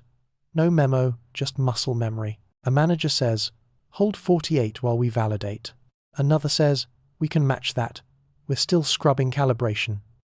A third, wary of being the outlier who feeds the rumor mill, chooses to wait. In a normal week, that's coordination.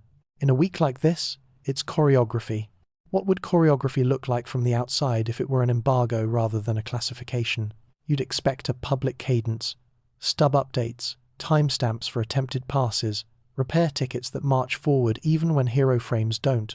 You'd expect mirrors to lag but not stall, indexes to show skeletons of directories even if organs remain private, and archive records to sprout pending validation, badges with clock icons, not vague adjectives. You would see continuity, a metronome you could set your own watch to. What we have is a softer percussion. Generic comfort phrases, dashboards that glow green with nothing under the hood, and social posts that promise soon without anchoring the word to time. That smells less like embargo and more like cultural classification, the reflex to hide the sausage even when you know you'll have to serve it. Now, consider signals. Silence is not empty. In competitive ecosystems, Silence can say, "We don't trust our read yet," or "We are aligning a joint statement," or "We want to see if the public imagination cools before we add heat." Each message has a cost.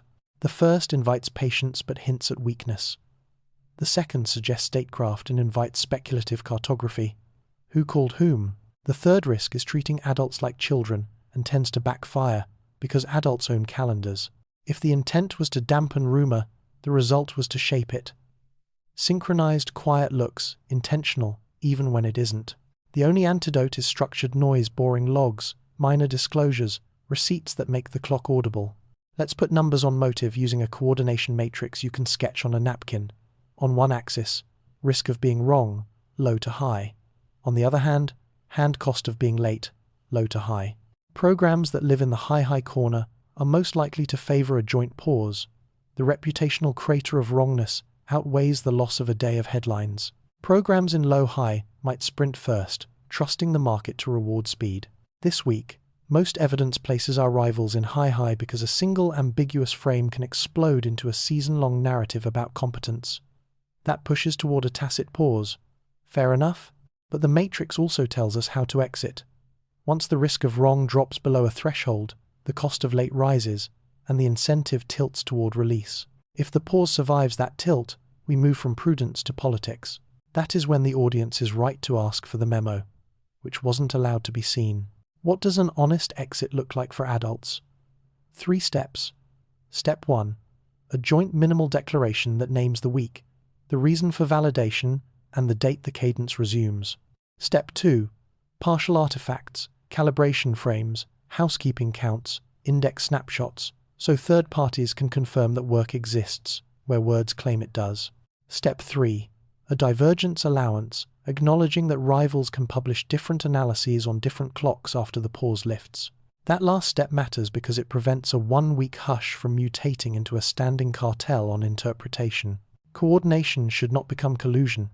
The public can smell the difference, and it keeps receipts even when programs don't. Receipts matter more than posture. Dates are stronger than adjectives. Cadence beats comfort phrases. Transparency is cheaper than rumor.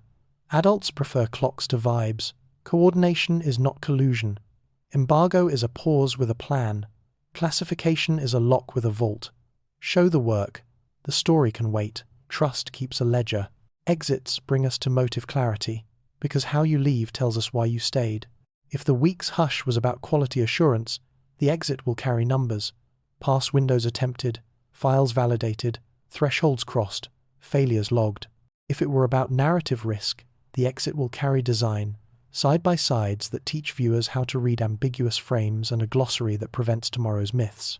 If it were about signaling, the exit will carry posture, a shared line about extraordinary claims, meeting extraordinary checks, with dates attached. Any exit that lacks dates or artifacts asks the audience to grade a performance it wasn't allowed to watch. Adults don't grade vibes, they grade work. So what can citizens do while rooms stay quiet? We trade suspicion for structure. Use a public checklist to discriminate an embargo from a de facto classification. Are there time-stamped stubs? Are mirrors moving, even if they serve as placeholders? Did any index grow new leaves? Are there calibration crumbs? When the answers are no, no, no, and no, write the question that matters. Is this pause about being right, or about being first together? The phrasing matters. The first invites partners to show receipts. The second invites them to deny collusion without changing behavior. Phrase the question so the only affordable answer is the one that helps. We also ask rivals to agree on one principle before they agree on any story. Publish the boring. Boring is a civic virtue in weeks like this. It's the difference between a vacuum that makes legends and an archive that makes patience.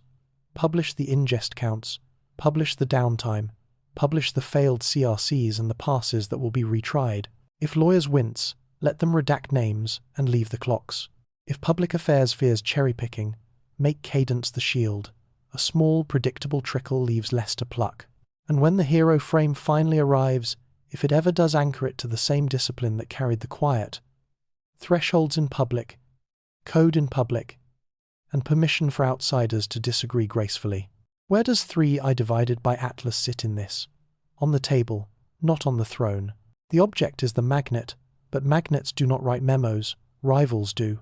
We keep the object in view so our map does not drift, but we refuse to let its gravity excuse behavior we would criticize in any other field.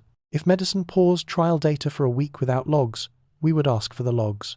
If finance paused filings without stubs, we would ask for the stubs. Space should not be the exception simply because the ceiling glows. We can hold wonder and demand receipts. The two are not enemies. They are guardrails on the same road. So we end with the smallest request that carries the heaviest weight. Write the clock into the message. If the hush was an embargo, say when it ends. If it were classification, say it's a lock and own the lock. If it was a courtesy hold, say courtesy and name the courtesy.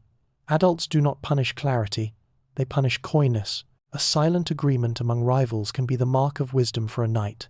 If it becomes the habit of a season, it turns rivals into a union of fears and the public into a witness with nowhere to testify. Give the room its calendar back, then let the sky speak or stay silent on its own terms, with error bars large enough to fit the truth and small enough to trust. We owe ourselves that much, rivals, citizens, and the stubborn little comet that refuses to pick a side. Receipts matter more than posture. Dates are stronger than adjectives. Cadence beats comfort phrases. Transparency is cheaper than rumor. Adults prefer clocks to vibes. Coordination is not collusion. Embargo is a pause with a plan. Classification is a lock with a vault. Show the work. The story can wait. Trust keeps a ledger. The first casualty tonight isn't truth, it's time. Late December 2025, the feeds churn, the quotes mutate, and the hours that should belong to measurement get mortgaged to debate. We can name the object that bends the conversation 3i divided by Atlas, but naming it doesn't slow the centrifuge. The tight feeling you sense is information tension. Too many claims chasing too few receipts, deadlines outrunning datasets. Attention stretched across rumors like a tarp in high wind. Right behind that tension comes the second feeling. Argument fatigue that low. Granular exhaustion when your tabs multiply but your certainty doesn't. You are not broken. The environment is adversarial by design. In this hidden war, the goal isn't necessarily to convert you. It's to spend you. Your focus, your patience, your calendar. Let's map the battlefield with 5 vectors of narrative warfare. 1. Velocity, the time between event take, retake. Whoever compresses this loop owns first impressions. First impressions anchor later evidence, even when wrong. 2.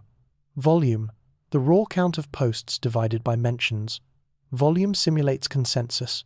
Your brain mistakes repetition for truth, frequency bias. 3. Vividness, concrete images, sharp verbs, metaphors that travel, cylinder, machine skin. Vividness sticks when spreadsheets slide. 4. Variance, multiple framings of the same data point, smudge, streak, structure. Variance creates a fog where only your tribe's flashlight works. 5. Verifiability, linked receipts, methods, and thresholds. This is the only vector that compounds slowly but outlasts the rest. Most campaigns over-index on the first 4. The 5th, the boring one, wins late. You feel tension because vectors 1 through 4 pay now, while vector 5 pays after Monday. Platforms amplify that imbalance. Reward loops push velocity and vividness. Moderation dampens verifiability by accident because nuance looks like low engagement. That asymmetry is the quiet artillery of the war. To stay fair, we run the situation through 3 lenses. Asterisk content. What is being said? Claims, data, metaphors. Asterisk conduit. We're divided by how it travels. Platform affordances, algorithmic amplification, creators versus curators. Asterisk context. When divided by why it lands, news cycles, geopolitical temperature, prior scandals, public trust. Right now, content is unstable, few receipts. Conduit is hot, holiday virality plus end-of-year summaries, and context is primed. Previous weeks of coordinated quiet. See Part 9. The result is cognitive surge pricing. Every new pixel is priced like a revelation, even when it's a rerun. So, who are the players? Keep labels clean. Asterisk accelerators. Accounts that add energy clips, edits, analogies. Not necessarily malicious, they just step on the gas. Asterisk. Stabilizers. Accounts that add friction, methods, links, timelines. They pay attention to save trust. Asterisk shapers. Editors and influencers who blend analysis with aesthetics. They can tilt a rumor into a motif. Asterisk spoofers. Actors who simulate grassroots, astroturf, deploy sock puppets, or organize brigading to bias perception of consensus. Note: malinformation, misinformation, and disinformation are not interchangeable. Asterisk misinformation, wrong but not weaponized. Asterisk disinformation, knowingly wrong and strategically placed. Asterisk malinformation, true but ripped from context to harm. In a 3i divided by Atlas week, the blend shifts hourly.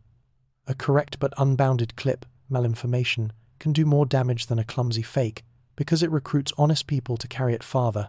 Enter the narrative supply chain. Claim, crop, caption, chorus, canon. 1. Claim. An observation. Midline. Plateau. 2. Crop. A visual or textual selection that foregrounds one feature. 3. Caption. A portable story. Smudge with shoulders. 4. Chorus. Repetition with minor mutations. Threads, duets, stitches. 5. Canon. A received framing that new info must now fight uphill to dislodge.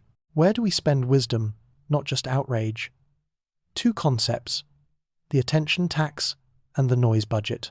Asterisk attention tax. Every minute spent adjudicating a recycled take is a minute not spent acquiring new data. Teams pay for it. Citizens pay it. The tax compounds. Asterisk noise budget. The finite amount of contradictory chatter a community can tolerate before defaulting to tribe. Spend it on purposeful disagreement. Protect it from performative pile-ons. Hook back to feeling. Information tension spikes when velocity and vividness exceed verifiability for more than a news cycle. Argument fatigue spikes when volume and variance keep resetting the same debate with minor costume changes. That's where many of you are tonight. Weary, suspicious, and tempted to opt out. Don't opt up. Change your level of analysis. We're about to hand you tools that return time to your side. If the war is hidden, the rules must be visible. Here's a fair but firm field manual you can use at home, in a newsroom, or in a lab. Slack. It assumes you want to be right later, not just loud now. 1. The Citizen Playbook. 6 questions in this order. Claim, source, date, data, method, counterfactual, asterisk, claim. What is the smallest assertive sentence? Strip adjectives. Asterisk source. Who said it? At what level? Eyewitness, analyst, aggregator. Primary beat, secondary. Asterisk date. When was it first stated? In weeks like this, 36 hours is an era. No. Asterisk data. Where are the files divided by frames divided by numbers? If none, label opinion. Asterisk method. How were the numbers obtained? Thresholds? PSF? SNR? Registration? Asterisk counterfactual. What observable world would make the claim false tomorrow? These 6 slow the blood, not because skepticism is trendy, but because slowing is a weapon when velocity is the enemy. 2. Prebunk is greater than debunk.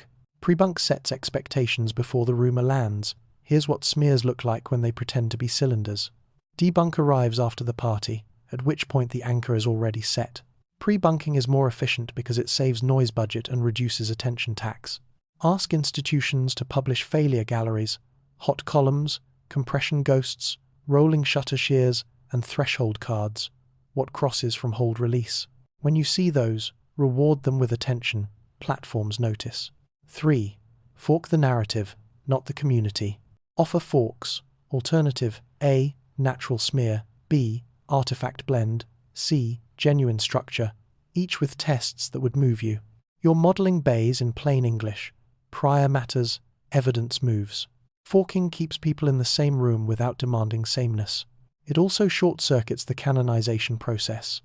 If you keep possibilities alive with measured thresholds, a single catchy caption has less room to ossify. 4. Separate embargo from classification. The Part 9 lesson. Ask plainly, is this a pause with a plan, or a lock with a vault? If you get dates, stubs, and calibration crumbs, treat them as an embargo and wait. If you get vibes, treat it as a classification and escalate your ask for receipts. This protects good faith programs and pressures lazy ones without accusing anyone of malice. 5. The 3 lags. Asterisk, data lag, time to collect, divided by process. Asterisk, disclosure lag, time to clear legal divided by PR. Asterisk, understanding lag, time for the public to absorb methods. Most fights mistake the third for the first 2. You reduce understanding lag by explaining thresholds once and linking them forever. That's how you scale patience. Metric, the discourse. Replace vibes with counts. How many independent pipelines? How many uploads carry checksums? How many posts link to methods, not just images? A thread with 1 receipt is a performative analysis. With 3, it's proto-research. Reward the latter. Guard your noise budget. Mute performative refutations that repeat the claim more than they add method. Prioritize posts that include counterfactuals. If this were motion blur, the edge taper should deepen at 1 divided by 15 seconds. This is not censorship. It's triage for attention. 8. Engage with counter-tribal courtesy. When someone from the other frame brings a method, say thank you, then test it. Courtesy is not moral theatre, it's bandwidth management. Courtesy keeps technical people in the room who would otherwise bounce. 9. Demand narrative. Receipts from media, including us. When a headline says, experts say, ask which ones, with what priors. When a video calls a pipeline state-of-the-art, ask for the error bars. When a platform promotes a clip, ask for the friction, framing labels, context panes. We can be fair and still firm. Attention is currency, spend it on receipts. 10. Know when to log off. Strategically. The war wants your fatigue, not your mind. Schedule off-ramps, 2 hours working, 30 minutes offline. Use lists or filters to convert doom scrolling into focus sampling. Logging off is not retreat, it's supply line repair. Bring it back to 3, I divided by Atlas. The object is a magnet. Magnets attract shavings and shrapnel alike. Your job is not to become non-magnetic, it's to become selectively permeable. Let receipts through. Keep rhetoric waiting in the lobby until it brings a bag with labels. If we do this together, citizens, journalists, labs, the late victory of verifiability will feel less like a funeral for fun and more like a restoration of time. We close with a paradox. To win the narrative war, you don't have to kill anyone's story, you have to outlive it. That means designing de-escalation paths that keep dignity intact while escorting weak claims to the door. Here's a blueprint that institutions and communities can adopt now, without a perfect image or a pristine dataset. Publish a living runbook for confusion. Not just for data, but for discourse. Include what you will never say, for example. No shape words without repeatability. What you will always say, timestamps, thresholds, and what you will sometimes say, provisional reads, with visible priors. Pin it. Update it. Link to it in every thread. This turns one-off apologies into policy. B. Normalize not yet as a full sentence. The anti-meme of the week. Not yet, with a date is adulthood. Soon without a date is theatre.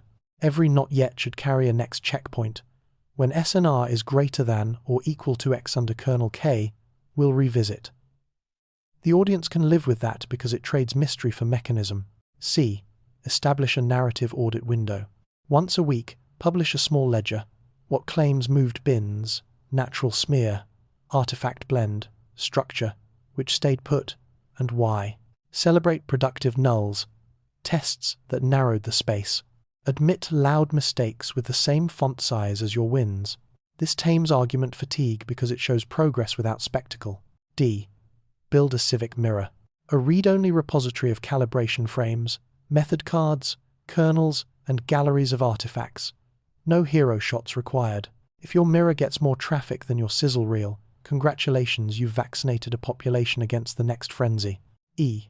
Incentivize method over metaphor.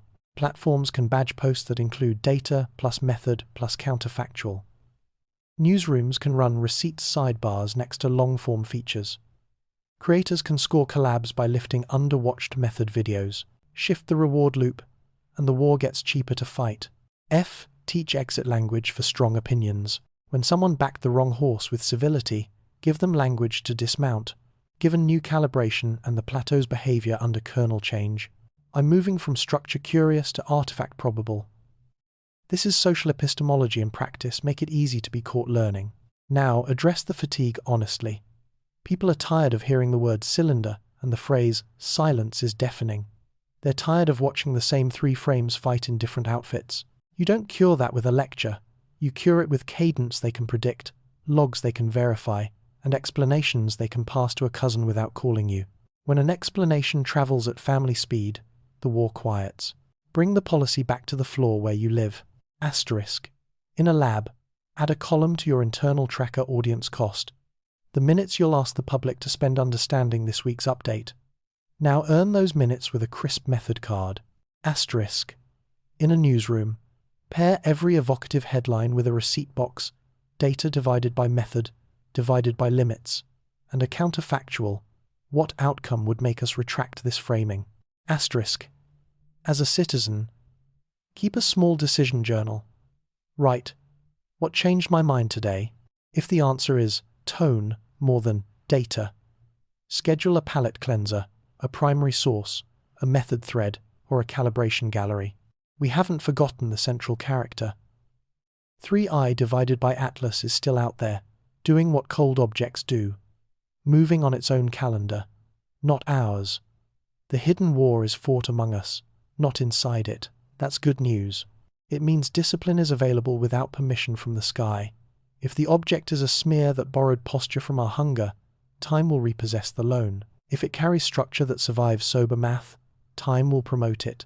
Either way, we decide whether this week ends as a cautionary tale about attention or a small triumph for patience. So here's the ending that fits a loud week and a tired audience.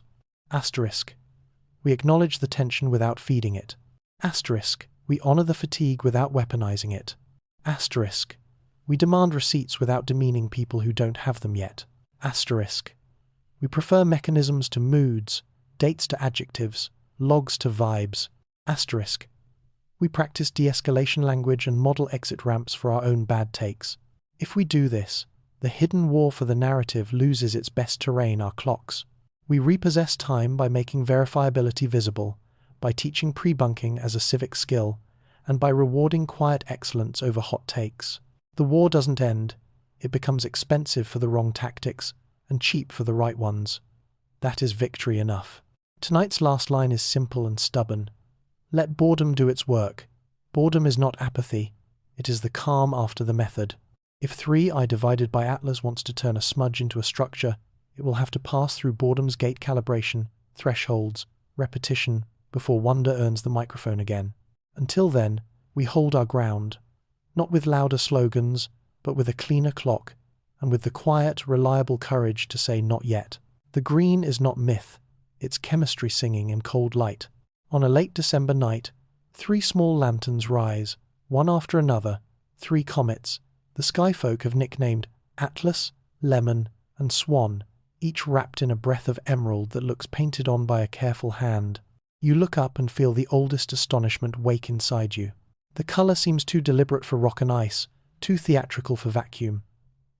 The mind reaches for stories, but the light keeps insisting on physics. Green, in this case, is a promise kept by a molecule, diatomic carbon, C2, born from sunlight, tearing larger carbon chains apart, and then glowing in the swan bands as it dances back toward calm. Sometimes, cyanogen hums along the edges, faint as a rumor, lending the coma a cooler tint. The tail, oddly, stays pale. Oxygen whispers at 557.7 nanometers here and there, but the long white veil of dust refuses to go green because the show is local to the head, not the wake. So, the mystery sits where the world begins, the nucleus crowned with a small atmosphere that lasts just long enough to be seen, and then, under harsher light, dies. You can stand in that field and let awe have you. The comets are small, but the theatre is grand. A sky steeped in winter, the horizon rimmed with frost, the air holding its breath between farm lights and far planets. Atlas lifts first, shy but steady, a jade cotton ball that fattens when the eye relaxes and the heart does not. Lemon follows, lower and softer, its green more like sea glass than neon, a bruise of colour pressed gently into the dark. Swan, late and quick, carries a sharper halo, a minty ring that brightens as if remembering something from spring. None of this insists on meaning. All of it suggests care. You could end the night here, satisfied with pageantry. But the hour does not belong to parades. It belongs to the honest question lurking at the edge of the field. Why 3, and why now? The cautious suspicion rises because patterns do. In a season when one green visitor would have been enough to decorate the headlines, we get a trio, staggered as if by script. The mind assembles a chorus out of coincidence. Was there a dusting of the inner system with carbon-rich crumbs? Did some long wave of old collisions send fragments down the same hallway? Or because weeks have been loud with other stories, did our attention learn to hunt for green the way a tune finds its own echo? Before we let wonder become whisper, we place the scene in daylight. Comets green up when they move close enough to the sun for sunlight to carve molecules out of ices, and for those newborns to glow. The window for that glow is not a straight line but a shell of conditions: distance, angle, activity, the state of the instrument at your side. A run of green comets can be nothing more scandalous than an orchestra of orbits passing the same bright doorway within the same winter of geometry. Still, you feel the small chill on your neck when the third one appears. That chill is not fear, it is the sane part of hope asking for a receipt. You check the dates, you check the sky maps, you check the settings on the camera that wants to flatter you. The green holds under different lenses, under different eyes, under the patient gaze of night when the chatter dies. Each visitor is itself. Each glow is honest. The coincidence remains a shape, but not yet a story. Awe keeps the lead. Suspicion walks behind it, taking notes. To understand why these little worlds favor green at the head and refuse it in the tail, you need a small kit of kitchen physics. At the nucleus, sunlight gnaws at ices. CO, CO2, CH4, CH3, OH, longer chains, with unromantic names. Photons knock them apart, and among the fragments, pairs of carbon atoms C2 wander for a while. They are easily excited by the same light that broke their parents. Excitation means wobble and glow. De-excitation means a soft emission in bands that live near the green your eyes can forgive as one color. The coma, the little atmosphere around the nucleus, is dense enough for these pairs to light the room. But the tail is a different country. Dust reflecting, gas swept, distances growing mean, and lifetimes shrinking. Out there, the molecules either die faster than they sing or sing where you cannot hear them. So you get a head that seems to wear a crown and a veil that refuses the crown's color. The crown is an intimate thing. The veil belongs to motion and to sunlight playing along a billion little stones. The scale of it is both tender and extreme.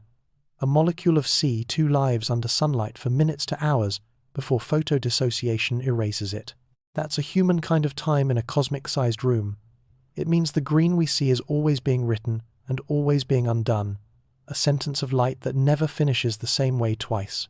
The rate of writing depends on how much the nucleus is shedding, on how close the whole traveller sits to the sun, and on the texture of the coma's breeze. The rate of erasing depends on the same light that made the words. That's why a comet can look green in one night and pale the next without any romance intruding. Its drafting conditions and chemistry changing hands between dawns. Even the word green is a little lie we tell ourselves to keep the spectrum friendly. In truth, the lines and bands spike and swell. The detectors console our brains with palettes that fit the story we think we want. So what about the 3 Atlas, Lemon, Swan, lighting the same calendar? The awe in you wants to treat them like signatures on a letter. The discipline in you makes a small table on the back of an envelope. Solar distances, phase angles, coma sizes, reported activity, and the weather across your own optics. You start to see a geometry of opportunity. Winter in this hemisphere turns certain hours dark early, grants longer exposures without heat, and traces the ecliptic low where the background stars play nicer with green. Instruments that have been taught by a loud year to tread softly around rumours are also, ironically, pointed more often at quiet things. A season of attention can itself be an instrument. You cannot subtract that away, you can only account for it. A trio of green comets might be less a sign and more an exposure of the sky's harmless habit of offering repeats when you finally look. But the suspicion you promise to honour keeps its second job. It asks whether the 3 share a parentage of violence long ago, some older bodies sewn into shards that now take turns ringing our doorbell. It wonders whether a band of dust, the size of countries, is seasoning the light so stubbornly that green climbs easier than it should. It reaches gently toward the other center of gravity in our story, the one we have refused to crown. 3. I divided by Atlas, the visitor that has made every shine suspect and every silence heavy. The mind is a pattern engine. When a larger thing occupies that engine, smaller shapes align around its axis. A trio of green comets in the weeks when the room's attention burns hottest can feel like orchestration. The antidote is not cynicism, it is humility, a vow to keep the coincidence on the shelf marked maybe until time or numbers promote it. Meanwhile, the field keeps offering its patient ceremony. The longer you stand with the tripod, the more the green stops being a stunt and becomes a habit of light. Your breath ghosts in the beam of a neighbor's porch. The frost sketches maps on the hood of a car that is trying to stay warm. A dog across the road makes a single circle and lies down. Over all of that, the comets do their exacting work, exchanging heat for song, carrying millennia in their pockets, as if time were cheap and twilight were a fair price. You are left with a simple task. Let the show continue and write your notes in a font that the morning won't be embarrassed to read.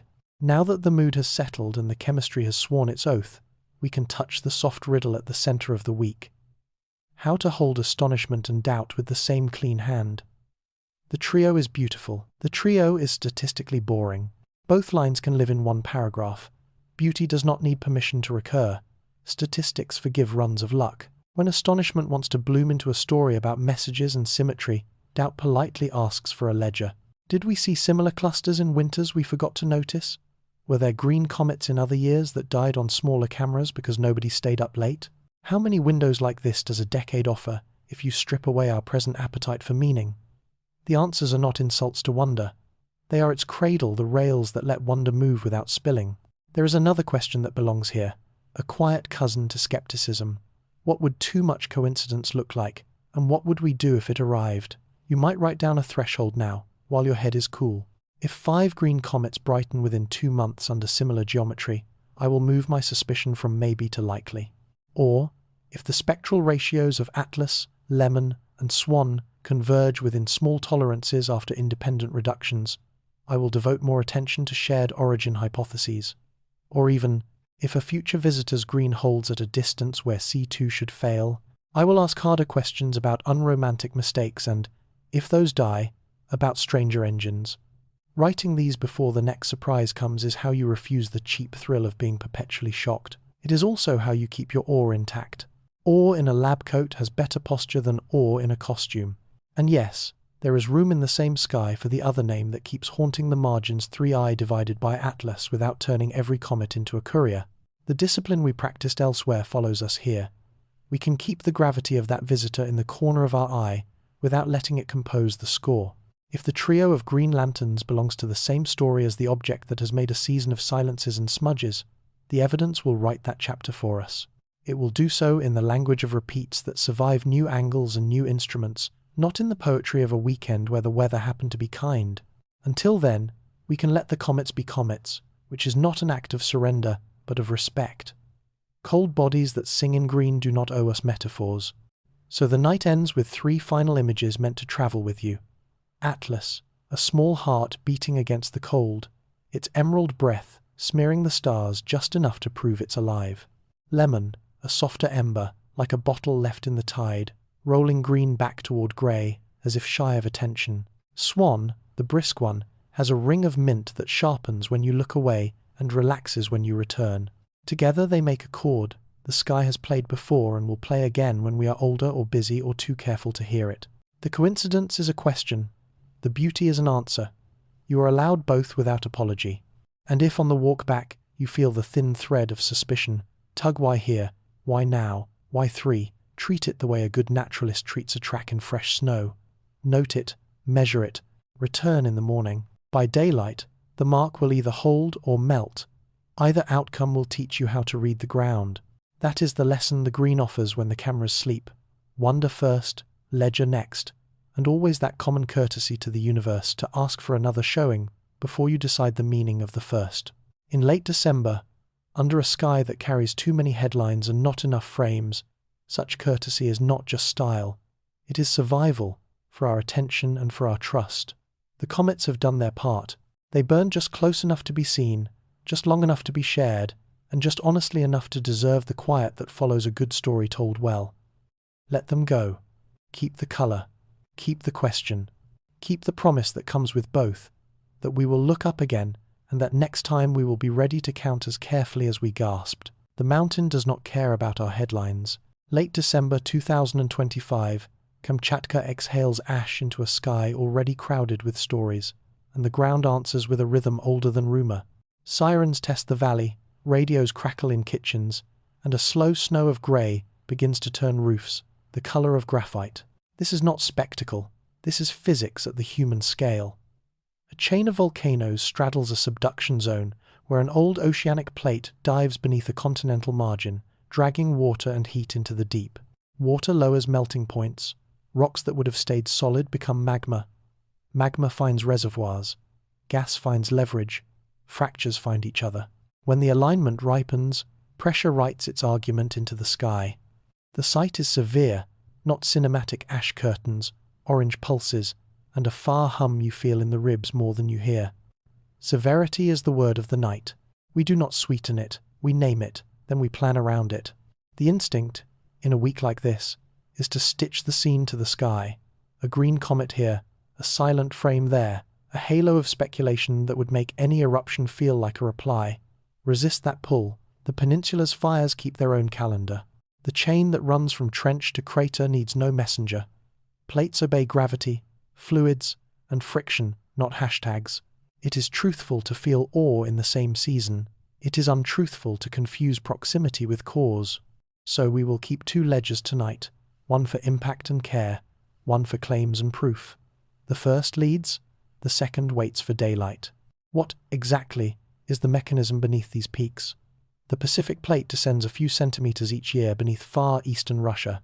As it dives, water-bound, in minerals is released into the hotter mantle, creating pockets of melt that rise toward the crust. Some stalls build years of pressure, inflating rock like a slow breath. Others leak harmlessly into hydrothermal systems that steam and hiss without drama. Instruments read this ballet in small ways, swarms of tiny quakes, harmonic tremor like a held violin note, ground uplift measured in centimeters by satellites, gas ratios that tip towards sulfur when new magma rises. None of it requires a cosmic nudge. The crust is busy on boring days. We honor that by being precise on loud ones. Tonight's severity belongs to a peninsula that remembers ice ages and summers we never saw. If you need a ritual while the mind wants stories, make a practical list. Check who needs a call before midnight. Bag masks that handle fine ash. Stock water where dust cannot settle.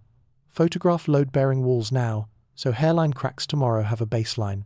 Store paper maps with contours in case fog robs the horizon. Know which rivers could host a lahar and where the high ground starts. Charge radios. Agree on a family channel. The mountain does not care, but the village does. Severity remains. Speculation waits its turn.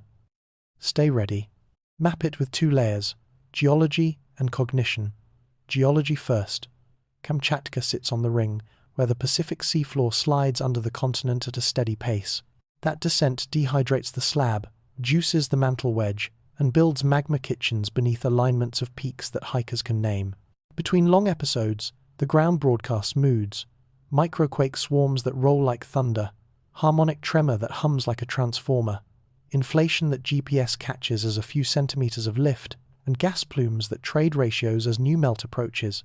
Ash can reach flight corridors, snow can turn ash into a heavy paste on roofs. Rivers can become slurry when hot debris meets ice.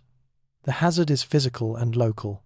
Risk is hazard multiplied by exposure, where villages sit, which roads cross drainage, and whether power lines share a corridor with trees that carry ash. Natural severity is how the system breathes. Human severity is how we build inside that breath. Cognition next, because every severe week tempts us to braid unrelated threads into a rope. Correlation feels like causation when events share a calendar. The mind loves a duet, plates do not. A comet glowing green 80 million miles away is not a lever on a subduction zone, but a rumor circulating at light speed can be. Rumor diverts resources, drags staff into clarifications, and burns trust that could have flown masks and fuel to the right corners. So we offer a checklist to resist the duet. 1. Timing. Does the proposed cause precede effect by a physically relevant interval? 2. Mechanism: does a force path exist with magnitudes above noise?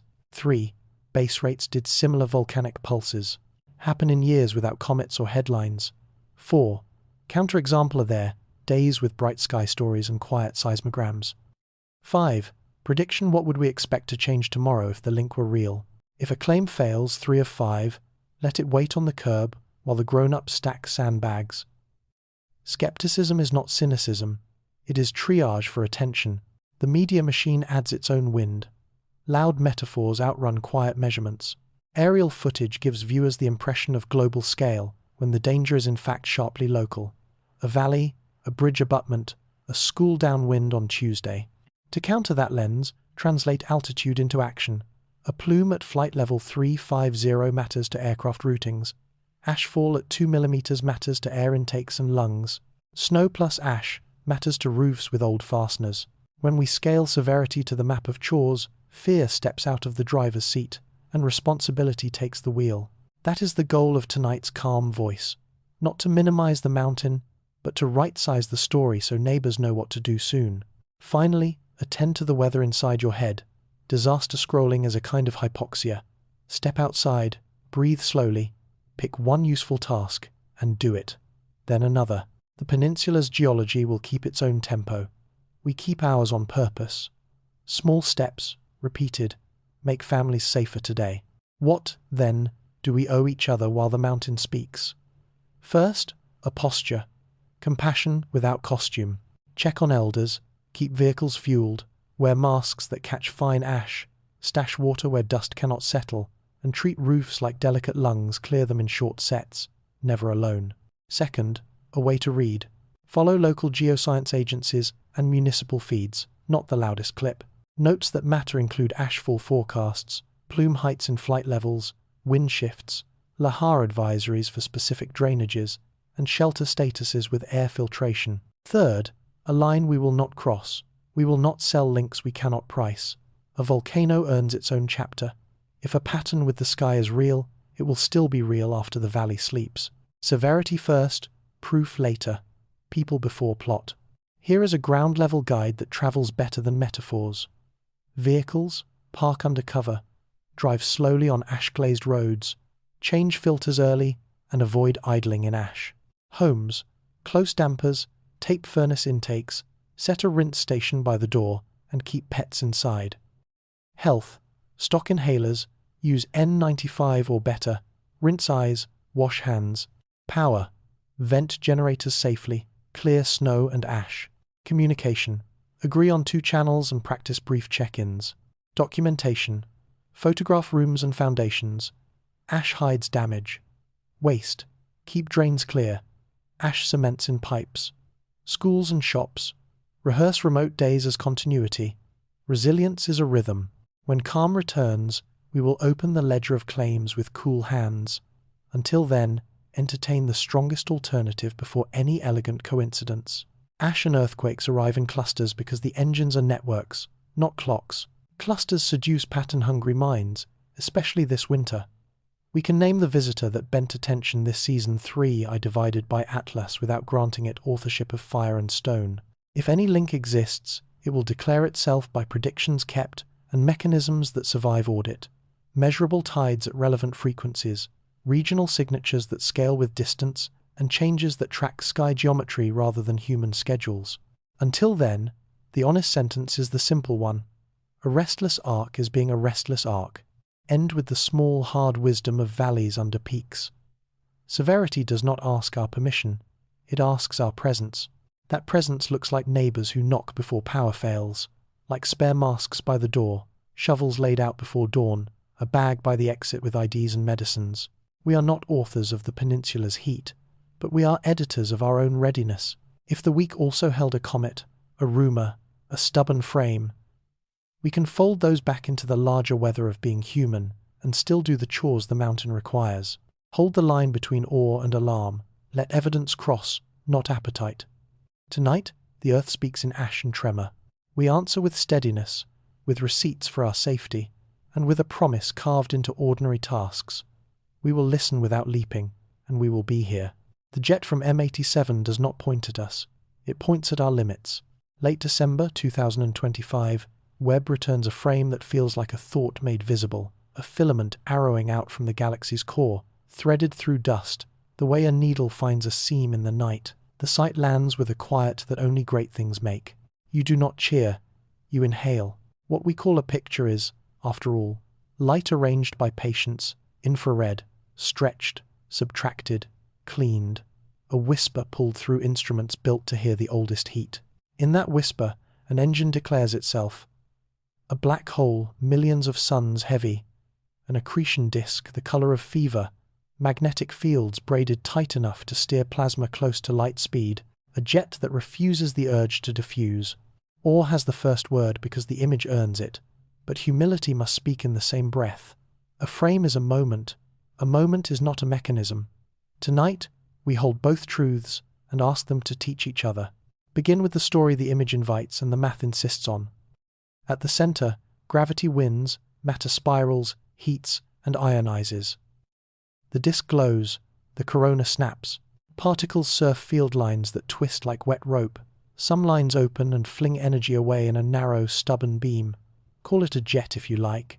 Call it a refusal to settle. What Webb adds is contrast, where dust used to hide the lesson. Observing in the infrared, the telescope reads through veils that turned earlier pictures into rumors about shapes. Now the rumor has bones. We see knots, bright segments along the shaft, likely shocks, where the flow meets its own turbulence or the medium outside. We see a faint sheath around the spine, a suggestion of layers where speed changes with radius. The frame is not a mere portrait. It acts like a cross-section of a language older than stars, rotation married to magnetism, energy made directional by topology rather than by explosion. Still, we correct ourselves. A jet is not a spear thrown once. It is music that requires time to hear. To know it in full, you stack frames, change wavelengths, check for light that is polarized, light wearing the memory of the field it crossed. You ask the radio to speak. You ask X-rays to argue back. You let infrared moderate and stitch.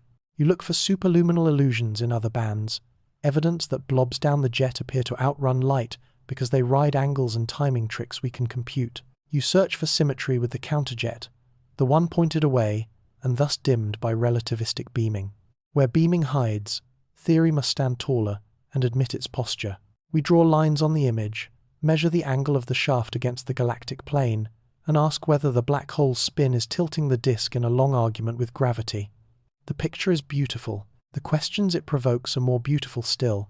Awe, then humility, humility, then awe. This is how we stay honest when the universe tells us a secret in a tongue we almost remember. We let patience do the heavy lifting. We choose method over myth. We trade spectacle for structure. We keep awe on a short leash. We invite contradiction and learn. We measure, then we speak. We align images before we argue. We ask prediction to carry weight. We note what we do not know. We return when the night is ready. There is a temptation, when a picture feels inevitable, to grant inevitability to our explanations. Resist that softness. The light has traveled 50 million years to be arranged on a sensor for a fraction of a second. It can afford our caution. What can an image like this truly tell? First, that the jet survives scrutiny in a band where dust has fewer tricks. Second, that its spine is structured knots, sheath, perhaps a limb-brightened edge. Third, the host galaxy's environment participates.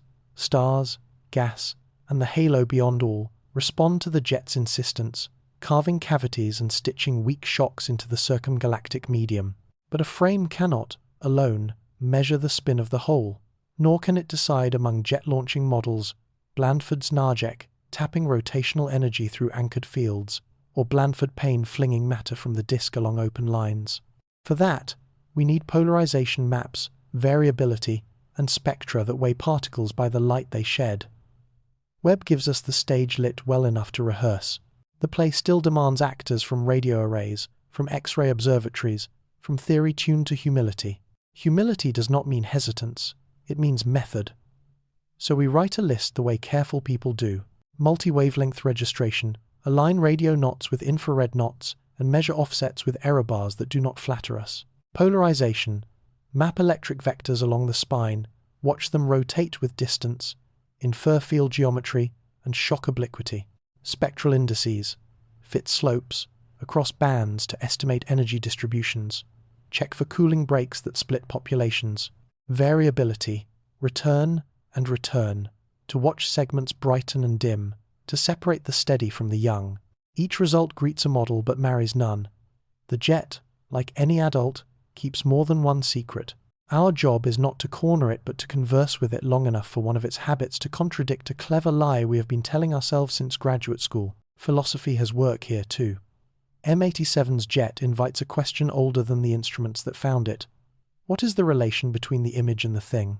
We say we see the jet, but we see curated photons transformed by pipelines, stitched by algorithms, colored by choices made for clarity and for awe.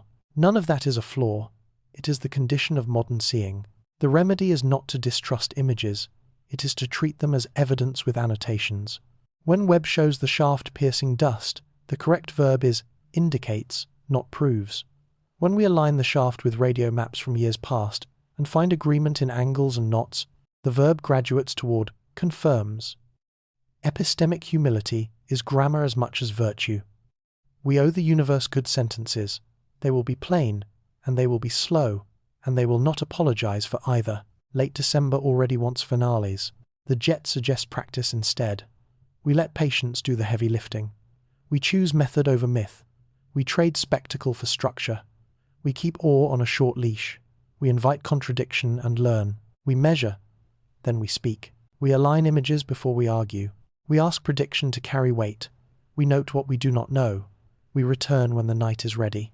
Let us return, finally, to feeling, because discipline without wonder is a museum without lights. If awe is tonight's front, humility is the weather behind it. Steady, cooling, clear enough to measure by. Stand under a winter sky and carry M87 in your pocket as a small ember. The galaxy is a smear to unaided eyes. The black hole is beyond sight. Yet the jet writes itself across instruments like a reed across water, leaving ripples that telescopes can read as near as your rooftop and as far as a desert array. What does that do to a person? It right-sizes us without erasing us. We are small, not trivial. Our sensors pull meaning out of cold radiation. Our math gives the meaning nouns. Our ethics decide which nouns become headlines. Webb, in this, is not a hero but a servant. It earns no worship. It asks for care. Care, in practice, means two ledgers again. In the first, we place what the frame gives. Morphology made plain, dust unmasked, hints of structure that argue for layered speeds, and field lines that do not wander. In the second, we place what the weak wants to steal, the urge to rope every sky event to every other, to make a green coma or a silent archive march in step with a filament in Virgo. Keep those apart. You may remember the other visitor whose name bent this season's attention, 3i divided by Atlas. Let it stand at the room's edge without appointing it the author of everything bright. If any link exists, it will enter by the door of prediction kept, not by the window of taste. Until then, the jet is a hymn with its own key, and we should not force a chorus on it because we are hungry for a song. What does humility ask us to do next? Something unglamorous. Schedule. Build a calendar of returns that treats patience as an instrument cadence tuned to the jet's timescales. Collaboration disciplined enough to catch the same knots across bands without moving the goalposts. Share kernels, post methods, let outsiders find our errors, and keep the ones that teach. When a segment brightens, announce thresholds met. When it dims, do not invent reasons. Write the null in ink. If someone crafts a model that fits too beautifully, press it where it is brittle. Cheer when it breaks. That is how wonder stops being a pollutant and becomes a fuel. In a year that has asked us to carry too many maybes, the jet from M87 hands us a definite energy directed by geometry, resilience written in light, a lesson that began before mammals and will outlast our grids. We answer with the two sentences that keep us honest. We do not know enough. We know more than we did. The space between them is where the work lives, and the work, once in the open, is a kind of worship that does not embarrass the sky. We let patience do the heavy lifting. We choose method over myth. We trade spectacle for structure. We keep awe on a short leash. We invite contradiction and learn. We measure, then we speak. We align images before we argue. We ask prediction to carry weight. We note what we do not know. We return when the night is ready. Steam rising through a crack in ice is not a metaphor, it is a lab invitation. Late December 2025, Enceladus clears its throat again, and the plume that once looked like a miracle now reads like a protocol. Salt, silica, organics, and a chemistry set that keeps daring us to say the quiet word out loud: habitable. The excitement is not childish. It is earned by instruments that tasted the spray and came home with recipes. Under that bright ring of Saturn, a moon the size of a country hides an ocean the size of a sea, warmed from below by tides and stitched with vents that behave like homework problems for biology. Tonight, we let the thrill lead, and we bind it to discipline so it can survive until morning. Start with the map beneath the ice. Tidal flexing from Saturn kneads Enceladus like dough, turning gravitational stress into heat. That heat buys liquid water below tens of kilometers of crust. Along the South Pole, tiger stripes long fractures with poet names leak vapor and ice grains into space. Fly-throughs have sampled that grain and found salts that look like the memory of rock meeting water, silica particles consistent with warm interaction, and a scatter of organic molecules from simple to spicy. None of this is proof of life. All of it is fuel for serious hope. Energy gradients, solvents, time, and chemical diversity. You could work in such a place. Life, if it started, could stay employed. The best part is how knowable it feels. Unlike a distant spectrum or a one-night streak, Enceladus offers matter you can weigh, crush, dissolve, and argue over with a pipette. You can run control experiments, stress hypotheses, and ask for more samples on a schedule. That is an ethical luxury in space science. It lets us design a ladder of claims that respects the difference between biosignature and biography. A biosignature is a pattern that living systems make more likely: an isotope ratio, a distribution of chain lengths, a stubborn asymmetry in chirality. A biography is a story about who lived there and why. Tonight, we aim for the first and refuse to manufacture the second. Here is why excitement deserves the microphone. The plume recycles the ocean into space. Each grain is a courier, carrying tiny records of temperature, pH, and mineral talk.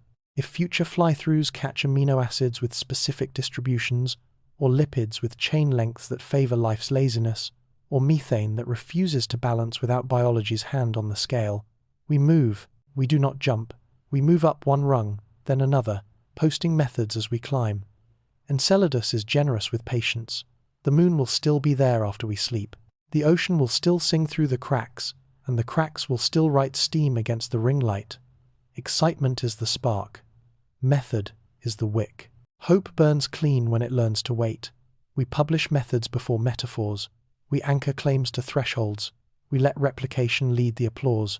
We count before we crown. We slow down so truth can pass.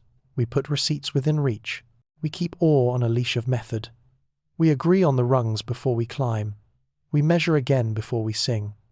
We invite contradiction early. Now we face the second feeling, the stubborn sigh of two yardsticks, how some discoveries win poster fonts, while others get filed under ongoing validation. Enceladus, a case study in transparency, has often had to share oxygen with louder objects that offer less to test. The frustration is not jealousy, it is civic. When the stakes are as large as life elsewhere, the rulebook should reward the programs that show their work. So we will do more than vent. We will compare. Exemplary disclosure looks like this: a pre-specified archive route, raw counts with checksums, calibration frames redacted only for privacy, and a methods card written for adults' instrument geometry, grain sizes, limits, and failure modes. It looks like pre-registered thresholds. What amino distribution triggers an escalated claim? What isotopic skew moves a signal from interesting to strongly suggestive? It looks like cadence, a boring metronome of releases that keeps rumor hungry but not starving. Enceladus's work has sketched this posture more than once, and the public is better for it. By contrast, the double standard shows up when spectacle outruns receipts. A smear elsewhere becomes a cylinder because the week is lonely. A green coma becomes a manifesto because the calendar is hungry. We can name the gravitational center of attention 3I divided by Atlas without treating it as a villain. The lesson is simpler. Programs that traffic in ambiguity should publish more process, not less. If your data is thin, your logs should be fat. If your images are provocative, your thresholds should be posted before adjectives arrive. Enceladus teaches this by example. Boring detail first, brave claims after. Here is a constructive charter for the months ahead. 1. Publish the shopping list, not just the feast. If you are looking for amino acids, specify which, at what detection limits, with what contamination controls. 2. Speak in counterfactuals. If we see X under kernel K across 2 instruments, we will advance to Y. If we do not, we will hold. 3. Invite hostile replication. Post kernels, pipelines, and mock datasets with planted gremlins so outsiders can prove they would have caught them. 4. Teach your nulls. When a plume sample disappoints, narrate the disappointment as a lesson in the environment, not as a PR failure. 5. Name the appetite. Say what kind of evidence would cause you to retract. Scientific excitement is not a license to accelerate, it is a reason to lay a better road. Finally, aim the yardsticks at the same sky. If we demand this posture from Enceladus hunters, we should demand it from anyone courting headlines with thin signals. The public can handle patience, it cannot handle moving goalposts. We publish methods before metaphors. We anchor claims to thresholds. We let replication lead the applause. We count before we crown. We slow down so truth can pass. We put receipts within reach. We keep awe on a leash of method. We agree on the rungs before we climb. We measure again before we sing. We invite contradiction early. So what, concretely, would a golden week on Enceladus look like? One that earns the thrill and denies the charge of double standards? It would begin with a published timeline, windows for fly-throughs, a buffer for de-icing instruments, and a standing hour each day when logs go public, whether or not they sparkle. It would include a biosignature ladder with rungs and verbs, detected, consistent with, strongly suggestive, compatible with non-biological, not yet constrained. Each rung is tied to math, not mood. It would carry a contamination doctrine, blanks flown before and after, witness plates inside the sampling path, memory effects modeled and posted. It would pin a chirality plan to the wall. What enantiomeric excess would make chemistry blink and biology lean forward. It would budget for isotopes, carbon, hydrogen, sulfur, because ratios tell cleaner stories than pressures do. Golden weeks also choreograph failure. An instrument goes warm, post the curve. A valve sticks, post the torque. A spectrum fills with ghosts, post the ghosts, and the plan to exorcise them. When you respect the audience with receipts, you starve the rumor mill. You also make future funding less theatrical, because legislators learn to recognize competence at the speed of a checklist. And the story does not end with detection. If a signal rises, the next act is ecology, gradients of energy, flux of nutrients, stability of niches. Even a whiff of metabolisms would demand models of supply and demand, how vents feed, how the ocean circulates, how ice welded last year breaks this year to let waste and hunger trade places. No one gets to jump from a peak in the mass spectrum to a poem about elders under ice. We climb through chemistry to community, or we do not climb at all, which brings us back to feeling. Scientific excitement deserves music, but the rhythm must be set by method. The disappointment over 2 yardsticks is an opportunity, not a grievance. If we codify the habits that made Enceladus a grown-up field, cadence, thresholds, counterfactuals, we hand the rest of space science a durable spine. We also protect our attention from seasonal gravity. 3I divided by Atlas can keep its corner of wonder without taxing every mission's credibility. Late December is a good time to say this plainly. We get the future we fund, and we fund what we trust. Trust grows where receipts live. So we end with a compact meant for both lab benches and living rooms. We will let excitement run ahead just far enough to scout, but not so far that it forgets the map. We will punish moving goalposts with silence, and reward boring logs with patience. We will insist that the word life ride only on ladders built in public. Enceladus will keep breathing through the cracks. Our job is to meet that breath with instruments, with humility, and with the steady courage to say not yet, until yes can bear the weight we hope to put on it. We publish methods before metaphors. We anchor claims to thresholds. We let replication lead the applause. We count before we crown. We slow down so truth can pass. We put receipts within reach. We keep awe on a leash of method. We agree on the rungs before we climb. We measure again before we sing. We invite contradiction early. We almost didn't notice. Late December 2025, an object tagged 2025 TF slips under the noise floor of a loud month, threads a corridor that flight planners use and weather models ignore, and only then agrees to be counted. The headlines will call it a near miss. The truth is quieter and sharper. It was a near learn. The number that bites is not diameter, it is distance, about 250 miles at closest approach, a commute in orbital terms. That is not a catastrophe, that is a syllabus. The first feeling is planetary unease. Space is not empty, it is busy in slow motion. Small bodies wander in ellipses that remember old kicks from planets, sunlight, and time. Most are harmless, some are noisy enough to be caught weeks out. A few wear perfect camouflage, dark surfaces, awkward approach angles, and bad lighting. 2025. TF chose the trifecta: low solar elongation, a south-skewing track through weather, and a cadence gap where survey cameras sleep or blink. The result was a late sighting, a shallow arc, and a clock that moved faster than our models prefer. We almost didn't notice. The second feeling is disappointment with ourselves. We know the pipeline by heart. Sensor, server, solver, siren. Sensors turn photons into streaks. Servers move streaks into stacks. Solvers fit orbits, propagate risk, and search the map of keyholes, tiny gravitational doorways that would make a later pass meaner than this one. Sirens, if needed, speak to the right rooms with the right verbs. When the pipeline hums, a late object still yields a plan. Pick up the arc with twilight optics, cross-Q radar, grab photometry for size and spin, publish a trajectory with honest uncertainty bars. When the pipeline coughs, the verbs get vague, and the public must choose between panic and memes. We almost didn't notice because we almost didn't organize, so we map the blind spots in plain English. Solar elongation. Look too near the sun and your detectors drown. Many intruders prefer that angle. Twilight. The best time to catch sunward approaches is the worst for many surveys built for dark. Hemisphere bias. Clouds and funding live unevenly. Southern skies go unchaperoned on too many nights. Cadence. Even superb cameras miss what they do not revisit often enough. Albedo. Charcoal rocks look smaller and farther than they are. Radar gaps. Dishes down for maintenance turn centimeters of certainty into kilometers of maybe. 2025 TF threaded several at once. That's not drama. That's statistics. None of this ties to the other visitor, bending this season's attention. You can whisper 3I divided by Atlas as a mood, but rocks prefer physics to rumors. The discipline is to fix what failed without borrowing plot lines. We start by naming tools the audience can watch. A NEO blind spot map that updates nightly. A detection to decision timeline that stamps each pass from first streak to last call. A dashboard for cadence debt that shows where the sky has not been looked at recently enough. Planetary defense is not a heroic speech. It is a calendar that works.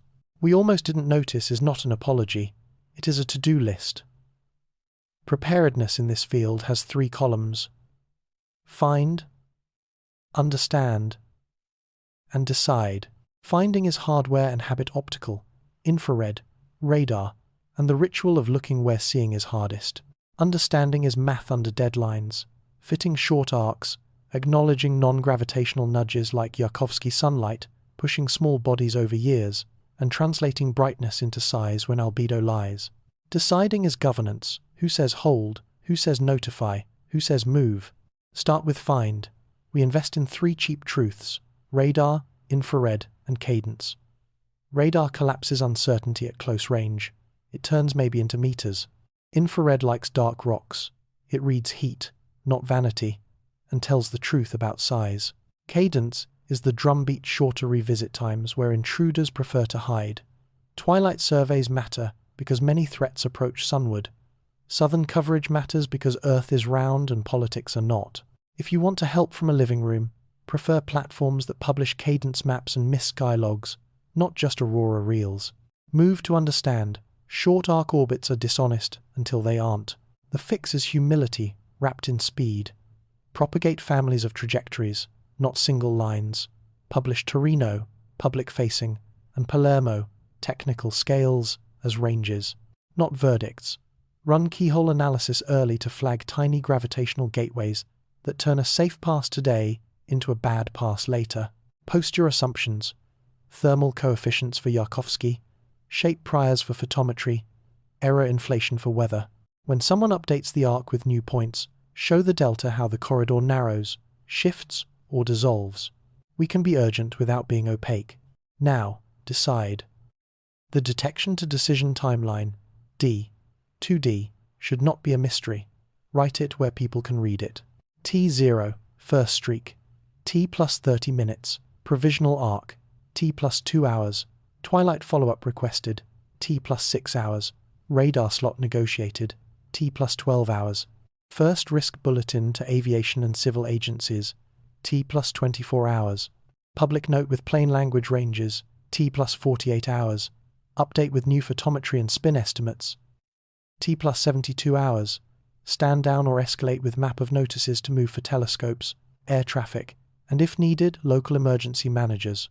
That last line isn't science fiction, it's logistics. You don't evacuate a continent for a sky rock, but you can move fuel trucks from impact corridors, reschedule runway maintenance, and protect fragile infrastructure against a sonic boom if size and angle warrant. 2 more instruments matter and cost little. WIA labels, context panels in popular apps that carry the same plain numbers as the bulletin, and citizen drills. A drill is a choreography of boredom. 5 minutes to find the city's alert page, 2 minutes to check an impact corridor map, 1 message to a neighbor who knows less astronomy than you. Nothing about drills implies doom. Everything about them implies adulthood. The goal is not to be brave on camera. The goal is to be boring on time. We almost didn't notice should become we rarely miss. That is not a slogan. It is a pipeline upgrade with receipts. Begin with the verbs we control. Sensor. Add twilight-optimized programs and widen dynamic range so near sun streaks don't saturate into nothing. Server. Treat latency as a budget. Every minute an image waits is a minute an orbit lies. Publish queue times so the public can see where the night slowed. Solver. Default to ensembles. Show corridor variance like a weather cone, not a hero line. Siren. Practice the message before you need it. Who signs, what verbs, which scales, and a crisp sentence about what the public should not infer. We also retire superstitions. If it mattered, we'd have heard by now, is not a plan. The room hears when cadence and bandwidth allow. We take the sting out of late notice by making late notice legible. That means live ledgers. Attempted follow-ups hit divided by miss. Radar availability on divided by off. Cloud cover debt. And the cadence score for sectors where 2025 TF types like to hide. A red square on a public map is better than a rumor. People tolerate risk when they can see the work. And yes, we keep the season's temptations on a leash. You can say the other name, 3i divided by Atlas, without letting it draft behind every object for clicks. The way you prove that is by showing the same math for the dull rock as for the beautiful mystery. Same ranges, same clocks, same polite, not yet, when the arc is thin. Double standards corrode trust. If you want sustained funding for surveys, give the audience the pleasure of watching competence cadence beats charisma. What does success look like the next time a 2025 TF wanders in? A tracker pings before midnight. A twilight camera hands the baton to a southern scope without slack. Radar wakes, paints a shape, and shrinks the corridor from the width of a nation to the width of a news desk. Photometry settles size. Light curve hints at spin. The public bulletin says, window is XY minutes. Corridor is AB miles. Torino range 01. Palermo negative and dropping. No civil protective action recommended. Aviation reroutes active. The closing line carries the refrain, tempered by competence. We almost didn't notice this time. We noticed in time. Take home a small kit you can keep. Bookmark your city's alert page. Learn where your regional radar points. Follow one survey that posts queue times. Teach one neighbor what Torino 1 means. A notice to watch, not a notice to worry. If you make those boring acts normal, you become part of the sensorium we say we want. The 250-mile mystery was not a curse. It was a quiz. We passed on a curve because the teacher graded kindly. Next term, the questions get harder, and the sky gets no closer to caring. Our job is to notice earlier, decide cleaner, and speak plainer. The refrain can stay, but it should lose its sting. We will still say, we almost didn't notice as a story. We tell new engineers about the week we decided to grow up. The story does not end. It lowers its voice. Late December 2025, after the bright frames and the quiet corridors, We arrive at the part where a storyteller knows when to stop speaking and start listening. The sky has had its say. 3I, divided by Atlas, bending attention. Green comets rehearsing chemistry. Jets stitching light across cold distance. A peninsula learning the weight of ash. A small rock reminding us what a calendar is for. The room is still. The question in it is simple. What should we do with the silence? Silence, tonight, is not vacancy. It is a chamber for choosing. We can fill it with invention, or we can let it carry instructions we almost remember. Measure first, speak slow, publish the boring, and leave room for not yet to do its work. Think of the year as a training ground for attention. We learned that wonder without receipts turns brittle, that fear without maps turns feral, that beauty without thresholds turns theatrical. We also learned that patience is not passive. It is a tool that moves the world one docket at a time, sensor to server to solver to siren, until the noise has fewer places to hide. The silence now is where tools rest on the bench while hands decide how to use them. What work belongs here? The work of calendars, of checklists, of habits that turn awe into care. A calendar that adds regular nights for nothing glamorous. Kernel swaps, failure galleries, cadence audits, and the sacred act of saying we were wrong without an aftertaste of theatre. A checklist that fits in a pocket. Claim, source, date, data, method, counterfactual. A habit of questions that open, not close. What would change my mind? What evidence would make me kinder? What would I accept if my rival found it? We can exit a loud year without becoming loud people. That sentence is the quiet civic promise underneath every segment you watched. It does not require a vote or a launch. It requires posture. Here is one to try on while the credits roll. When a frame dazzles, praise the craft and ask for the kernel. When a pause aches, thank the caution and ask for the clock. When a rumor visits, ask for its chores. What does it ask me to do that is useful by morning? If the answer is argue harder, let it sleep on the porch. If the answer is test this threshold, set the alarm. The storyteller's silence is not a retreat, it is a door. On the other side are the dull, faithful tasks that change outcomes. We look up again with better questions.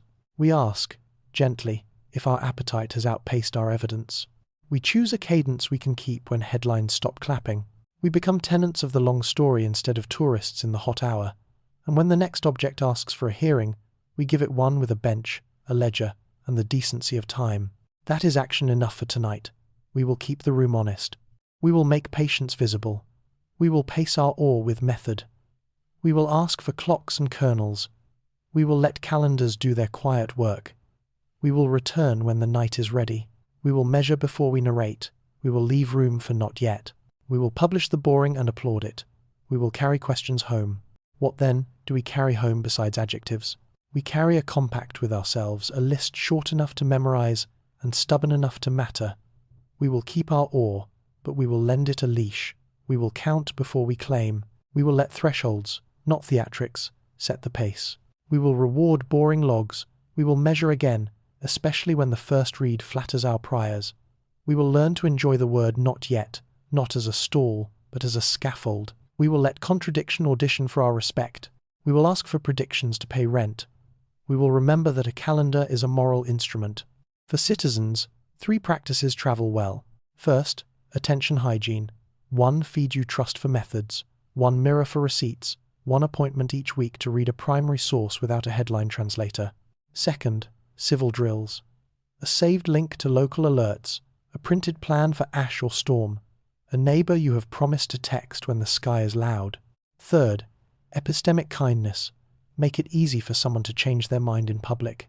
Offer exit sentences that honor learning rather than fixating on defeat. If awe is a public good, courtesy is the plumbing.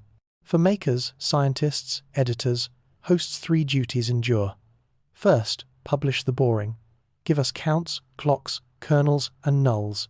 The sizzle can come later. Second, pre-register appetite. Post the thresholds that would move you before your heart starts running. Third, teach the model of the week and label its fragility. Let younger minds see where it might break and why that would be a gift. When institutions do this, trust accrues like interest. When they refuse, conspiracy freelances the explanation and invoices us all. The open question remains, and it should, How do we keep the room spacious when the next astonishment arrives? We keep it by refusing to crown a single story. Let 3i divided by Atlas be remarkable without being monarch. Let comets be comets. Let jets be geometry sung in photons. Let mountains own their fires. We can braid these into a season without tying them into a knot that strangles nuance. Rhetorical questions help us steer. What else would be true if this claim were true? What would tomorrow's disproof look like? Who will do the work either way? So we close the year with a different kind of cliffhanger, the kind where the camera lingers on a table, a notebook open to blank lines, a small card that reads cadence, a clock that is not ominous, just honest. The storyteller steps back. The tools remain. The silence is not punishment, it is permission.